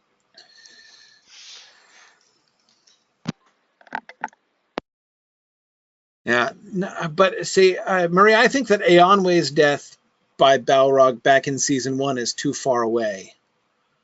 And besides, that was more of a like Morgoth executing someone. I mean, they were acting as Morgoth's executioner, but the rule is, again, like when you're in battle against the forces of darkness and a Balrog shows up, you know, like someone significant is going to die. Like that's the heart of the Balrog rule. So no, Hakan, it's not about Balrogs following rules. It's about us following rules. It's about us establishing that rule because we want to create a particular association with Balrogs and our viewers. And at Just the like, end of the day, yeah, let's keep our eyes on the ball here, folks. The idea is we're going to be using Balrogs a lot, and if we're not careful, by the time that a Balrog shows up in the Mines of Moria in our adaptation of Lord of the Rings, our viewers are going to be like, right. Balrogs? Come on, you can take him. He's not that hard. Yeah, they were killing these things left and right, and Gandalf's not even an elf. He's a Right. Maiar. You should be able to take him, no problem. Yeah, man, come on, Gandalf, you was Fëanor took them on 1-on-3. Let's go. Yeah, the Maya with a ring, for heaven's sake, right? Exactly. So I mean, golly. Remember, Wings and visual portrayal notwithstanding, remember the feeling that you got the first time you watched Peter Jackson's Fellowship of the Ring and the Balrog showed up. Like, it was amazing. It was like, oh crap. We want people to feel that way every time. Every time, exactly. So that's why, Nick, in response, you're talking about, sacrificing characters to a rule we made up. It's not about an arbitrary rule. It's not about legalism. It's about the importance of that effect. If we want Balrogs to have that effect, we need to be consistent with that. We can't afford to let them degenerate in the mind of our readers into garden variety thugs, which is kind of what they look like if they're just there as Sauron's bouncers and they grab Maedhros and drag him off. If that's the worst that's going to happen, that like I think it does really undermine the Balrog effect. So I think we only have two choices. I think trolls we either are have garden variety thugs. Trolls are garden variety thugs, exactly. Right. So therefore, we either kill off Amros, because he's the only candidate. I mean, come on, there's nobody else we can kill off. We can't kill off any of the other sons of Fëanor. I mean, I wouldn't mind getting rid of Caranthir, but he's got jobs later on, right? Caranthir is such a jerk, we need him. So obviously we need Celegorm and Curufin. I mean, we need everybody. Amros is the only one that we don't need, absolutely need. Obviously we need Celebrimbor. So he's the only candidate for being killed off. I ask myself, what is of the two choices? So the two choices are, one, we kill off a character, or two, we don't have Balrogs there. And frankly, not having Balrogs there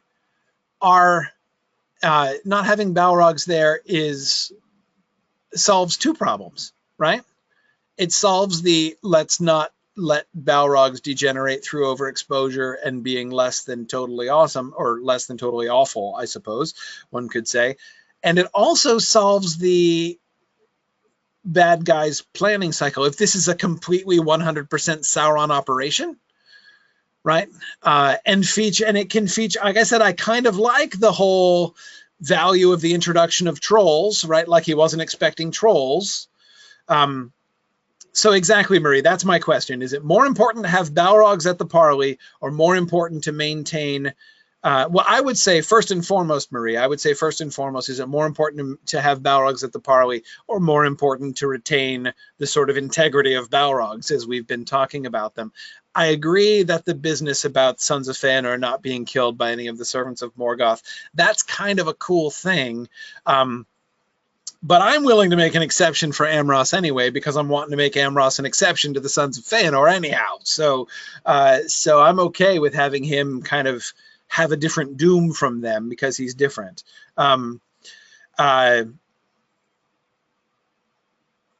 Yeah. So right. So Hakon, exactly. Instead we make Sauron do something awesome and terrifying. Nick, yeah, that could work, right? Maedhros demands, he says, no Balrogs, right? That's what, so the messenger says, come alone, right? And Maedhros is like, okay, no Balrogs, right? I'll come alone as long as those fiery demon things don't show up. And Sauron's like, okay, I swear it shall be so, right? And then they show up and he's like, I didn't bring any Balrogs. Instead, I brought these fellows. And you have the huge trolls come on screen for the first time, right? And grab him. That could work. You know, that could work. I like the no Balrogs demand, because Maedhros can be like, wait, you want me showing up alone? No Balrogs then, because I know what that means. Exactly, no Balrogs, man. Like, I know there's the Balrog rule, and I heard there's a rule. If I'm the only main character, if I'm the only main character on screen, I'm dead. Exactly. I am not confronting Balrogs unless I am in a full cast scene, because I know what that means. Yeah. I mean, I guess it does. We lose something by not having Maedhros require Balrogs to be captured, but at the same time, these guys don't have any direct experience with Sauron and what he can bring to bear, right? They haven't faced werewolves or flying bat things or anything. And like I said, exactly. This whole parley tastes like Sauron. I mean, this has the flavor of Sauron's wiliness about it. So making it a fully Sauron operation from beginning to end. Right, so that we're imagining, instead of imagining Sauron being put in charge of this and having some Balrogs kind of awkwardly delegated to, or forcibly delegated to him, if instead basically the backstory is Sauron being like, okay, I got this, right, leave it to me, and then he delivers, right, and he brings them Maedhros. I mean, in Krita, I absolutely agree. Maedhros being taken captive by Balrogs is cooler, like it is. But it's cooler and it elevates Maedhros more. But I think that the cost to the Balrogs outweighs the benefit to Maedhros in that exchange, I think.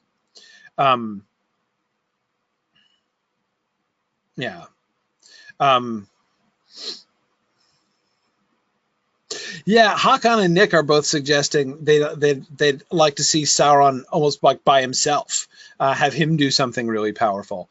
I'd also be fine with that. I would be fine with that too. Like maybe we do introduce trolls this way, and he sicks the trolls on them, and Maedhros is doing all right. You know, like Maedhros holds his own until Sauron steps in himself, right, and then Sauron takes him down. I could live with that.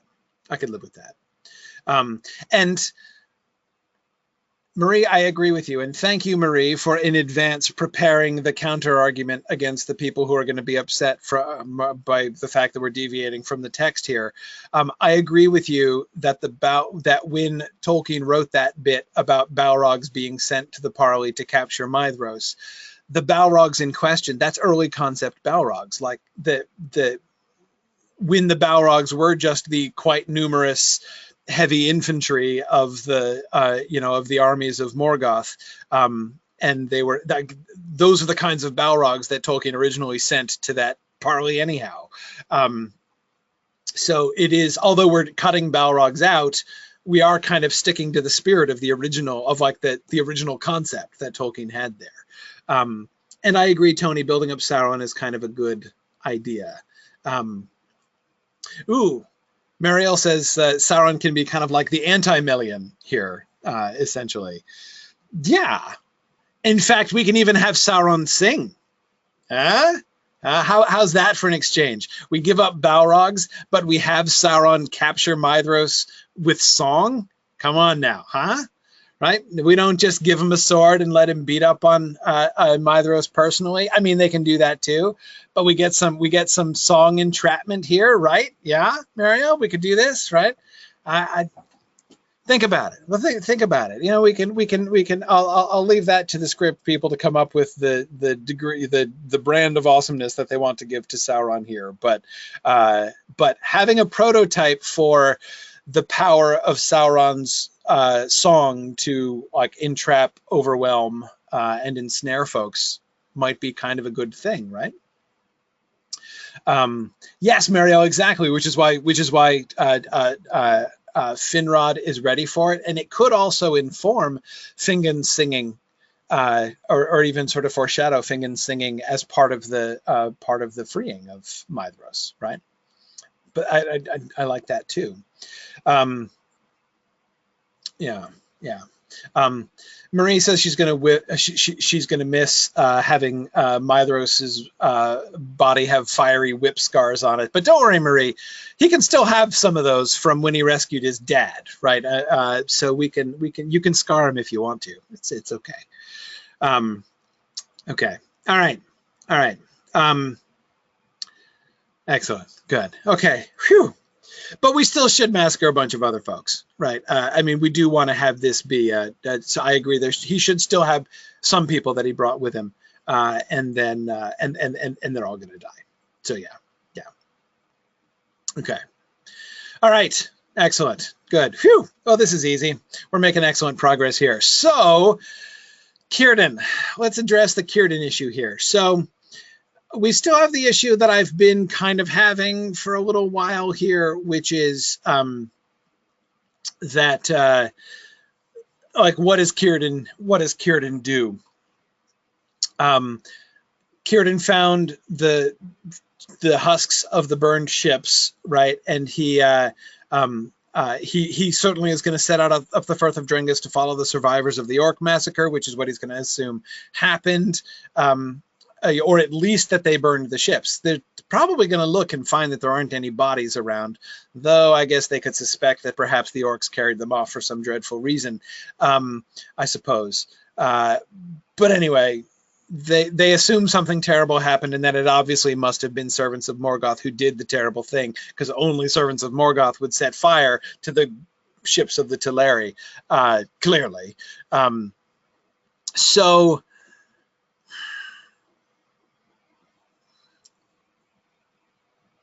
I have to admit, I am not at all sold on this final idea. Like, so after he catches sight of them, he will not make contact, but decide to send word to Thingol immediately. Why? And my question is, why? Why? That's exactly my question. Why on earth would he not make contact? How could we possibly make that make sense? Círdan is trying to figure out what happened. Right. So he comes and he sees in the distance, like the moon rises, and he sees a camp of strange elves that he's never seen, or at least haven't seen in a heck of a long time. Right. But anyway, they're going to look strange to him because they've changed since they've been in Valinor. And he's got to be thinking, right. He's familiar with the rest of the elves that are there in Beleriand, and he's going to look at these elves in their encampment and say, these guys must have come back over from Valinor. Right? Clearly, these are elves come back from Valinor. He's got to think they're at least entertain the possibility that they're Teleri, because he knows those were the ships of the Teleri, right? So who would be like sailing the ships of the Teleri? Probably the Teleri, right? So he's going to see a host of elves who have come to Middle-earth from Valinor, who may possibly be his own kinsman. Olwe himself might be down there for all he knows. And he's going to see him from a distance and be like, okay, I'm not going to talk to them or anything. I'm just going to turn around and go back home, and I'm going to go back to Thingol and say what? So I saw in the distance elves from Valinor, and Thingol will be like, oh, what did they say? And Círdan's going to be like, I didn't bother to talk to him. I just turned around and left. Like, how does that make sense? I can't make any sense of that at all. He's got to, if he's going to see them, he has to make contact with them. He has to. How could he not? I can't, like, I understand the desire to wait for contact between the Sindar and the Noldor until season 4. I totally see why, for our plot purposes, we want to delay that. I cannot possibly understand why somebody in this situation would come 95% of the way to solving the mystery and then just be like, nah, I'm good. That may be the Teleri down there. They may be in trouble. They may need help. Their ships have been destroyed. I'm not even going to find out what happened. I'm just going to turn around and go home and say that I really don't think that that's plausible. Which leaves us with two choices. Either he makes contact or he doesn't see them. In either case, what do we do? Now, I am not categorically against his making contact with them. I don't think that would be a disaster. My biggest problem with him making contact with them is that it's too big of a can of worms to open up right now. I mean, that's going to be an awkward conversation, and it's an awkward conversation that I don't know that we have time for, basically, in the midst of everything else that's going on.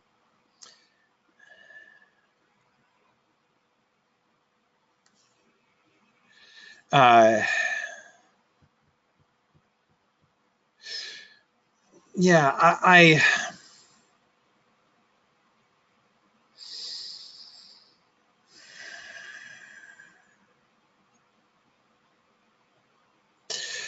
that's my biggest problem with them making contact. Other things we could explain.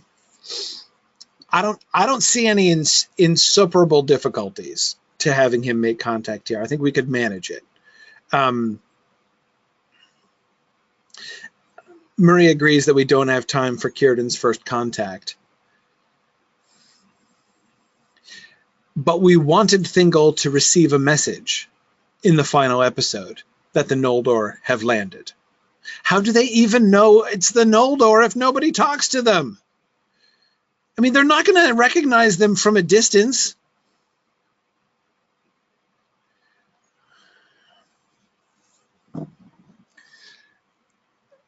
There would be a language barrier, Marie, though that lands us right back into the problem that we were anticipating from the beginning. How do we do the language barrier? But even the banners, Zachary, I'm not sure they're not. I mean, the banner of Feanor? He's not going to recognize the banner of Feanor, right?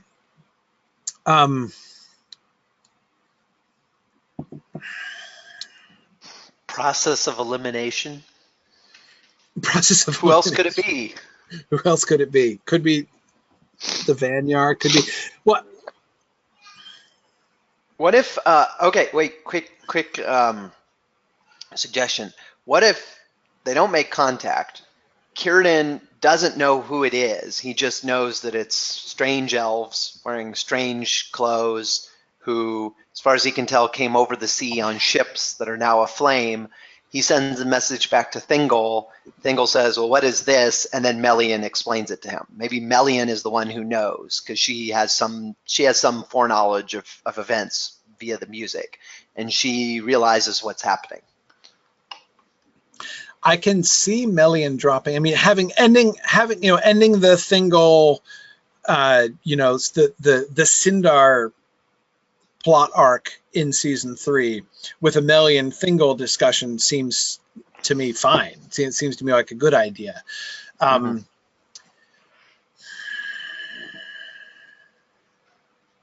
It just seems weird, even to dispatch a message at that point. I mean, look.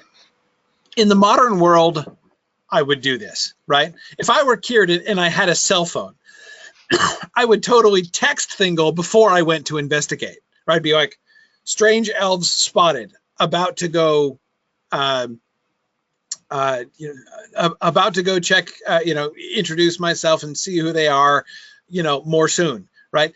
But if the messenger has to travel for weeks to get there, and then another messenger travel for weeks to get back, and you're in sight, you can see the other camp, surely if it's weeks to travel back to Thingol, you're going to say, hang on, I'm going to wait one more day to send that messenger until I talk with them. You wouldn't send a messenger right before you had the conversation. You'd be like, there's news. I'm going to finish getting all the news. Then I'm going to send the messenger, right? I mean, who would do that? So I just... Yeah. Now, both Marielle and Tony are concerned about Melian looking all-knowing, and I agree we don't want to make her all-knowing. Uh,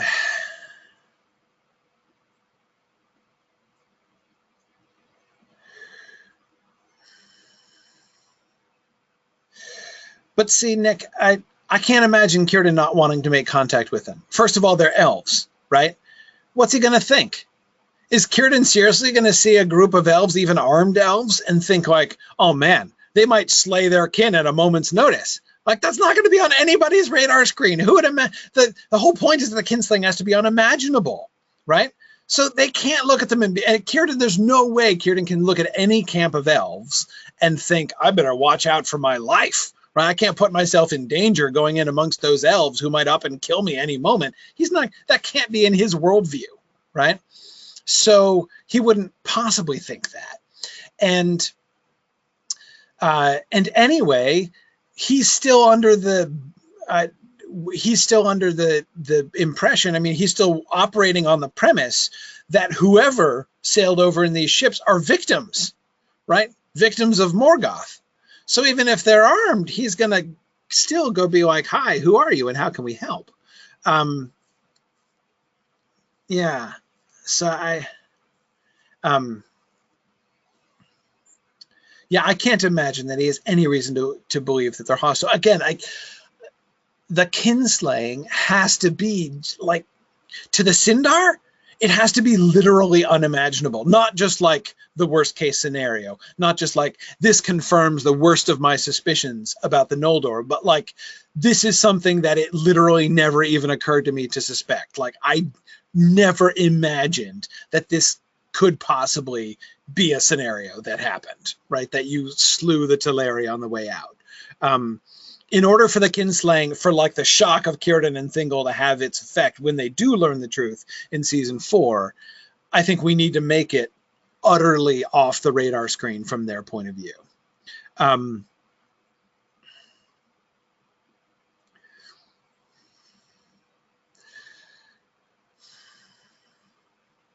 So, Marie says, very logically, then are we fine about Thingol not learning about the arrival of the Noldor until next season?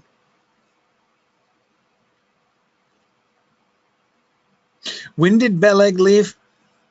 Beleg left right after the battle. We had Celeborn still there with him. We were going to send Celeborn back, weren't we?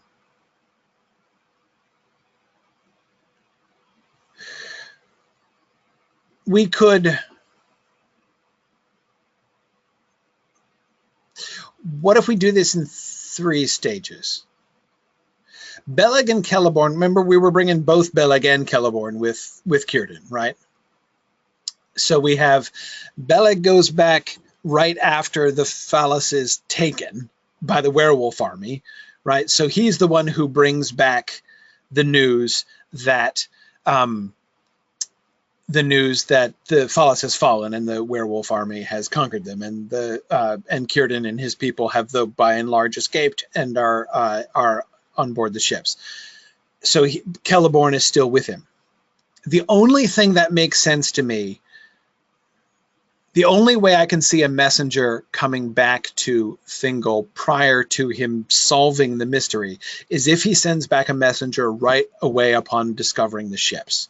He discovers the ships and says, this is like Thingol needs to know about, this is a major thing. Somebody has come back over from Valinor and they're in trouble because Morgoth, they're obviously fighting with Morgoth, right? Because Morgoth's foe, and it's probably our kin. Olwe might be back, right? Círdan's got to be thinking that there's the ships of the Teleri, right? The Teleri have returned. Thingol needs to know about this right away, and they might be in trouble, right? Thingol needs to know about this instantly. So when he discovers the ships burned, he and Celeborn talk, right? And he's like, okay, Celeborn, you go back and tell Thingol right now, right? We have reason to believe that the Teleri have come back to Middle-earth and they might be in trouble. So like go, right away, tell Thingol that. And he says, meanwhile, I'm going to go and investigate. I'm going to try to find him and try to figure it out. Right. So that we have Círdan,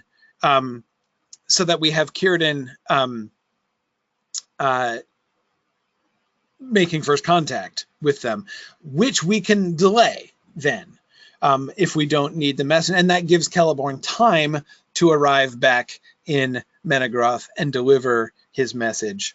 I agree, Marie, then we lose, or at least delay, first contact between Celeborn and Galadriel. True.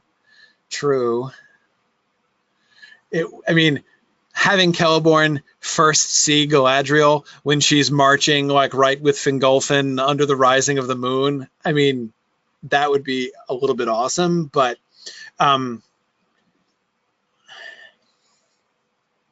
I guess he could send a red shirt back, Marielle, and we could keep Celeborn with him.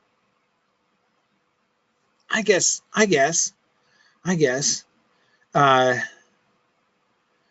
That way we could keep Celeborn as a person for him to talk to, and have him meet the Noldor and meet Galadriel right off. Yeah. Okay. Yeah, there's no reason it has to be a named character. We could have him send a red shirt messenger, but just make a point of him sending a messenger as soon as he finds the ships. And then that way, the red shirt messenger can arrive to Thingol in episode 13. He wouldn't be able to arrive with the news the Noldor have arrived, right? But he would still, but this, and that would actually ameliorate the Melian problem too, right? If he comes back and says, the Teleri have returned, you know, like the ships of your brother Olwe are here, and like the Teleri are returning, might be in trouble. Melian could merely have a foreboding that that's not the whole story, right? You know, she could be like, yeah, Thingol, I'm not sure, like, be prepared for disappointment here. I think this story is more complicated than we think, right? So she doesn't know everything, but she will be able to tell. This is probably not what we think. Okay. All right. That works. Okay, cool. Good. I'm happy with this. So with Círdan, let's wait. Let's have him not, we don't even need him. Do we need him in this episode?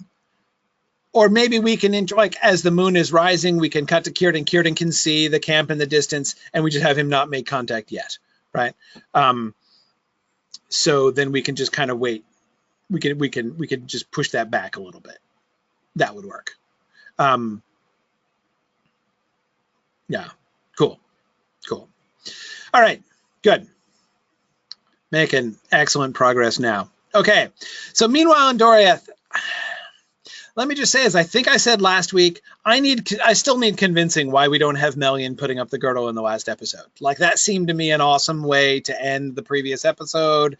I think, as I recall, I sort of remained agnostic about this, and I said, please, script outliners, convince me that this is a good idea. You know, show me that this works awesomely, and I will. I'll be happy to submit to this.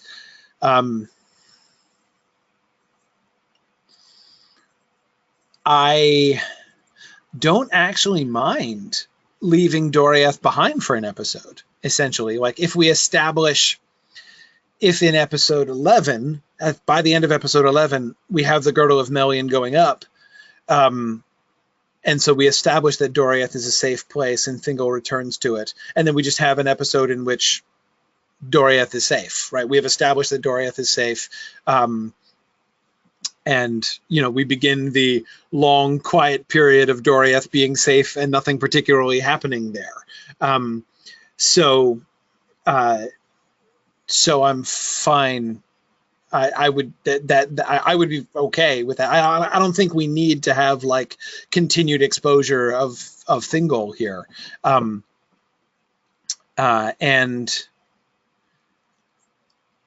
yeah. The Elves of Doriath safe but hemmed in. I think that's kind of where we can have them here. And we can just return to them to have them react to the rising of the moon. Like, the moon rises, we should have Doriath shots, right? So anyway, I'm fine. I'm fine with, like, to me, it doesn't, Nick, I'm not convinced that it changes their arc for the season. It just, it alters the timing of it a little bit, but I don't think it has to, I don't think we have to have all of the stories, come to their conclusion at the same point. I mean, we like I said, I'm not against it. Frankly, I don't see that episode 12 or episode 11 makes very, very big odds as far as that's concerned. But I don't care. I mean, I'm not like wanting to put my foot down about this. It just kind of seems to me a little drawn out. Like we were interrupting the battle with the spiders, and now we're coming back to the battle with the spiders. If we come back in the next episode for the finish of the spider battle, it would seem to me that a lot of time has passed, or to invite the idea of the passage of time. In which case, like, why does Melian wait? Why is she, so I like it all happening at once. Have Dairon and Luthien fighting the spiders with their music, as we talked about last time. And so they are holding the spiders at bay, and then Melian comes out with her song, which is even greater. Having those things kind of move together, both dramatically and musically, to have the girdle of Melian be the full statement of the theme, which is just hinted at in the song of Luthien and Dairon in the beginning of that battle. That seems to me to be much more powerful than Luthien and Dairon come out and fight the spiders, and they kind of do a reasonably good job, but the battle is still going on and they're still besieged by spiders. And then and Melian doesn't sing yet for some reason. And then in the next episode, she's like, okay, it's time for me to go out and sing and establish the girdle, which I could perfectly well have done, before. It just seems to me that that's kind of dragging out the spider battle more than it needs to. And it seems to me more powerful just to have that all resolved at once. I'm fine with that. But like I said, my preference is to do them together. I'm not totally anti this. If it works, it works. Convince me that it works, and then I'm fine. Eol, the more I think about it, the more so Marie, I agree. We'll return to this question when we do the review of the script outlines. But Eol, the more we've been kicking Eol down the road forever. Like, we talked about doing the Nan Elmoth real estate transaction back in episode 3 or episode 2. No, not 2, episode 3, right? Since episode 3, we've been talking about, okay, so now are we going to do the Nan Elmoth real estate transaction? And now the more I think about that, the more I think that should be a season 4 thing. That should be part of establishing stuff. And that's a Baleriand and its realms issue, right? I don't think we need to do that here. It's not part of the dramatic arc of this season. I mean, it's not, the beating off of the attack of Morgoth and the apparent deliverance, the sort of dubious and qualified deliverance by the Noldor returning, and the establishment of the the doom of Mandos and everything. All these things that are happening. Nan Elmoth seems to me part of the season 4 story. And I think that we should use it in the front half of season 4 in order to set up Arathel, which needs to happen before the end of season 4. So, I think that we need to, because I don't think that Eol is a loose end.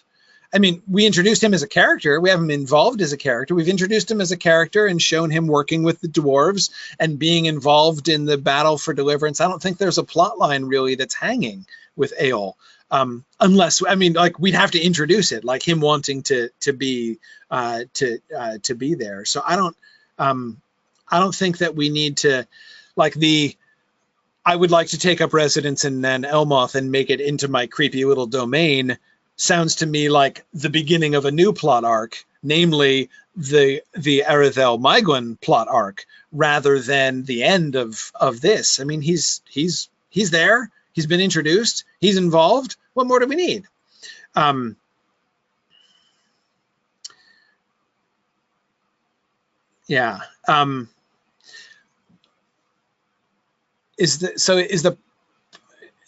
the problem about him being able to pass the girdle, I think he can pass the girdle. Look, if the girdle prevented anybody who was a jerk from passing through, how the heck did Cyros get through? Right? I don't think that the girdle does personality profiling. I mean, I think, like, yes, he has a dark heart, but he's not a servant of Morgoth. You know, I mean, he's not a. I mean, I agree. He's a different kind of jerk. He's a more serious level. Is a far more advanced bad guy than Cyros is, but he's not an orc. You know, I think, yeah, Tony, exactly. Tony says, I think it would stop anyone who is imbued with Morgoth's scattered power.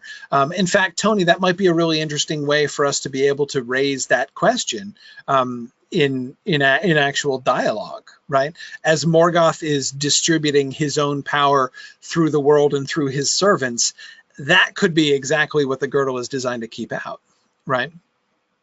Which wouldn't explain the spiders, but let's not worry about that right now. Anyway, the point is, I don't think that I think that Eol is definitely, certainly on a trajectory to make even more dubious life choices than he already has made, but he's not an orc. He's not a troll. He's not a werewolf. He's not a Balrog. He's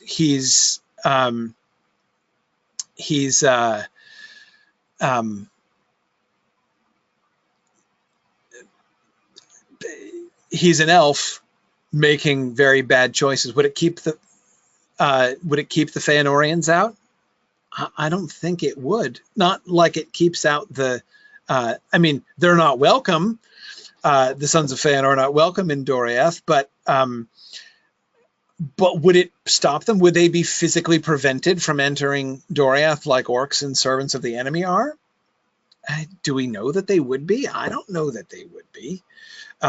Yeah, Tony says the girdle wouldn't keep them out, but the border guards would. Yeah, that's pretty much how I think about it too. So no, I think that Eol coming in and coming to Menegroth and doing that transaction in Menegroth is a thing that can happen in season. I don't see any reason to prevent him coming in.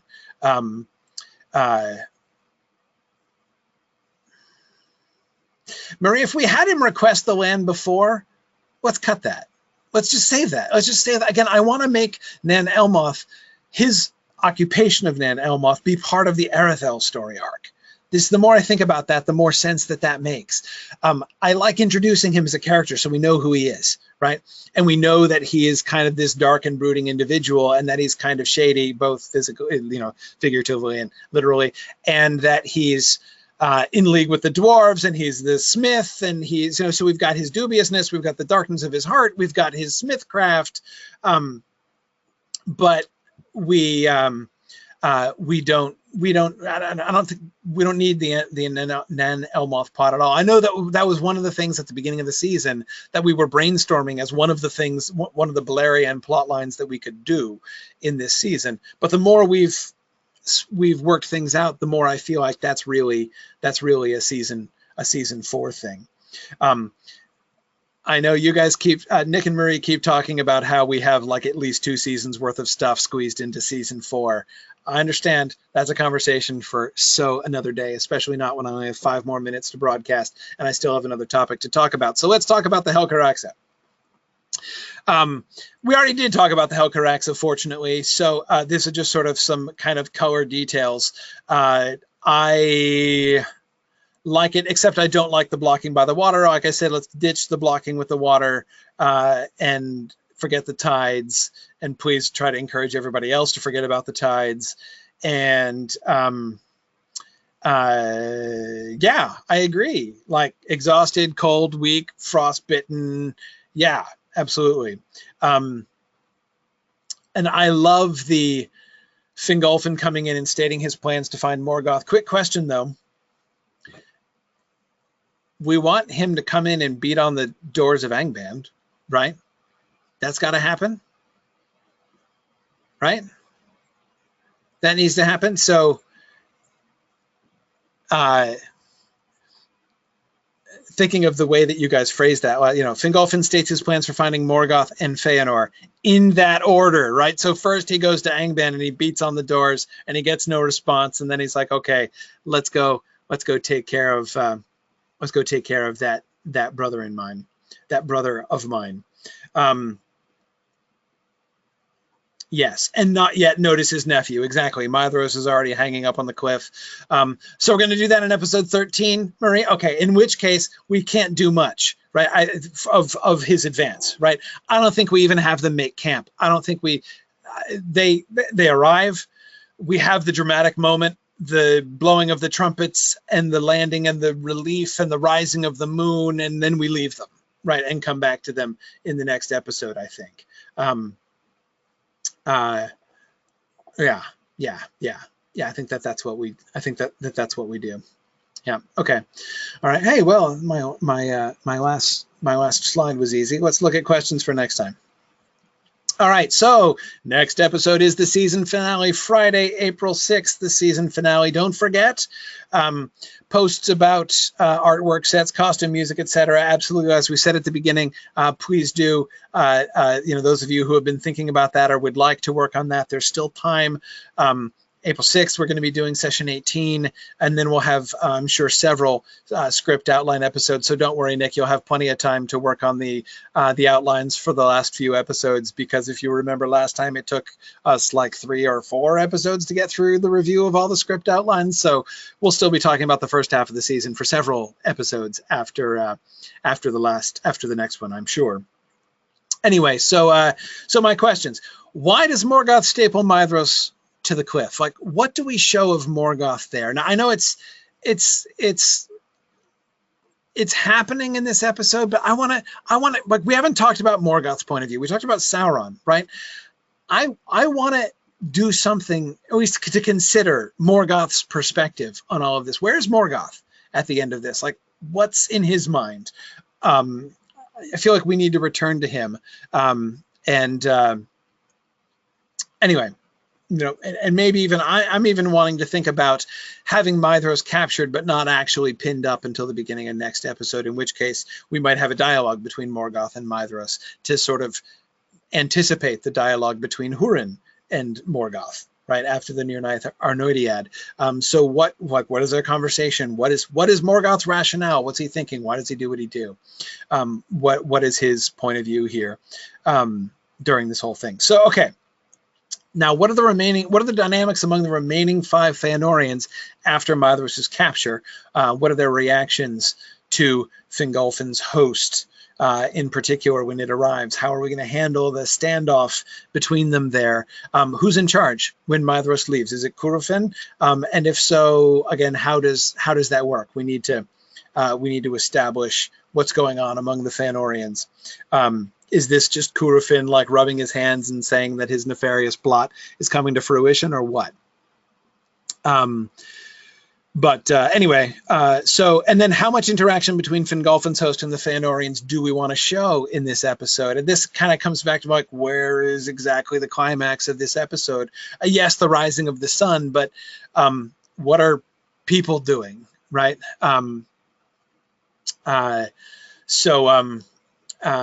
Yeah, what exactly are because we can kind of leave it a little bit cliffhangery, of course, but I don't think we should have no contact between them. So anyway, so we definitely need to think about the interaction between the host of Fingolfin and the Feanorians in the next episode.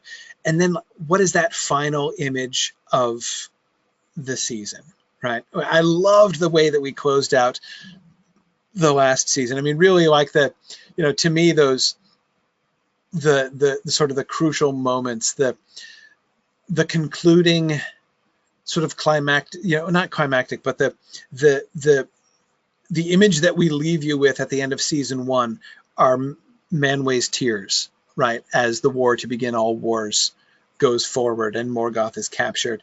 In the second season, it's that juxtaposition of Feanor grieving and holding his father's crown, and Morgoth holding the Iron Crown with the Silmarils in and with his burned hand, right? The juxtaposition between the two kings on the two thrones, is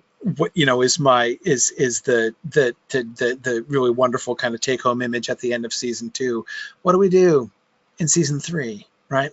The Rising of the Sun, sure, but what exactly? Where do we leave them? How do we, the Rising of the Sun is a very different kind of thing, right? So how do we handle that? And I started talking about that a little bit this time. I can imagine some Rising of the Sun scenes that we can do to show, but we have to be careful and think about where exactly we're leaving the action and where we're leaving people at the end of the final episode. So, all right. So that's what we have for next time. So thank you, everybody, for your time and effort and contributions here today, for just narrowly getting Amros off the hook again, and I'm glad that you guys could join us here today. So we'll get him eventually. We'll get him eventually. Amros's days are numbered, man. We're coming for him sooner or later. He won't be able to escape us. Thanks, everybody. Thanks for listening, and Godspeed.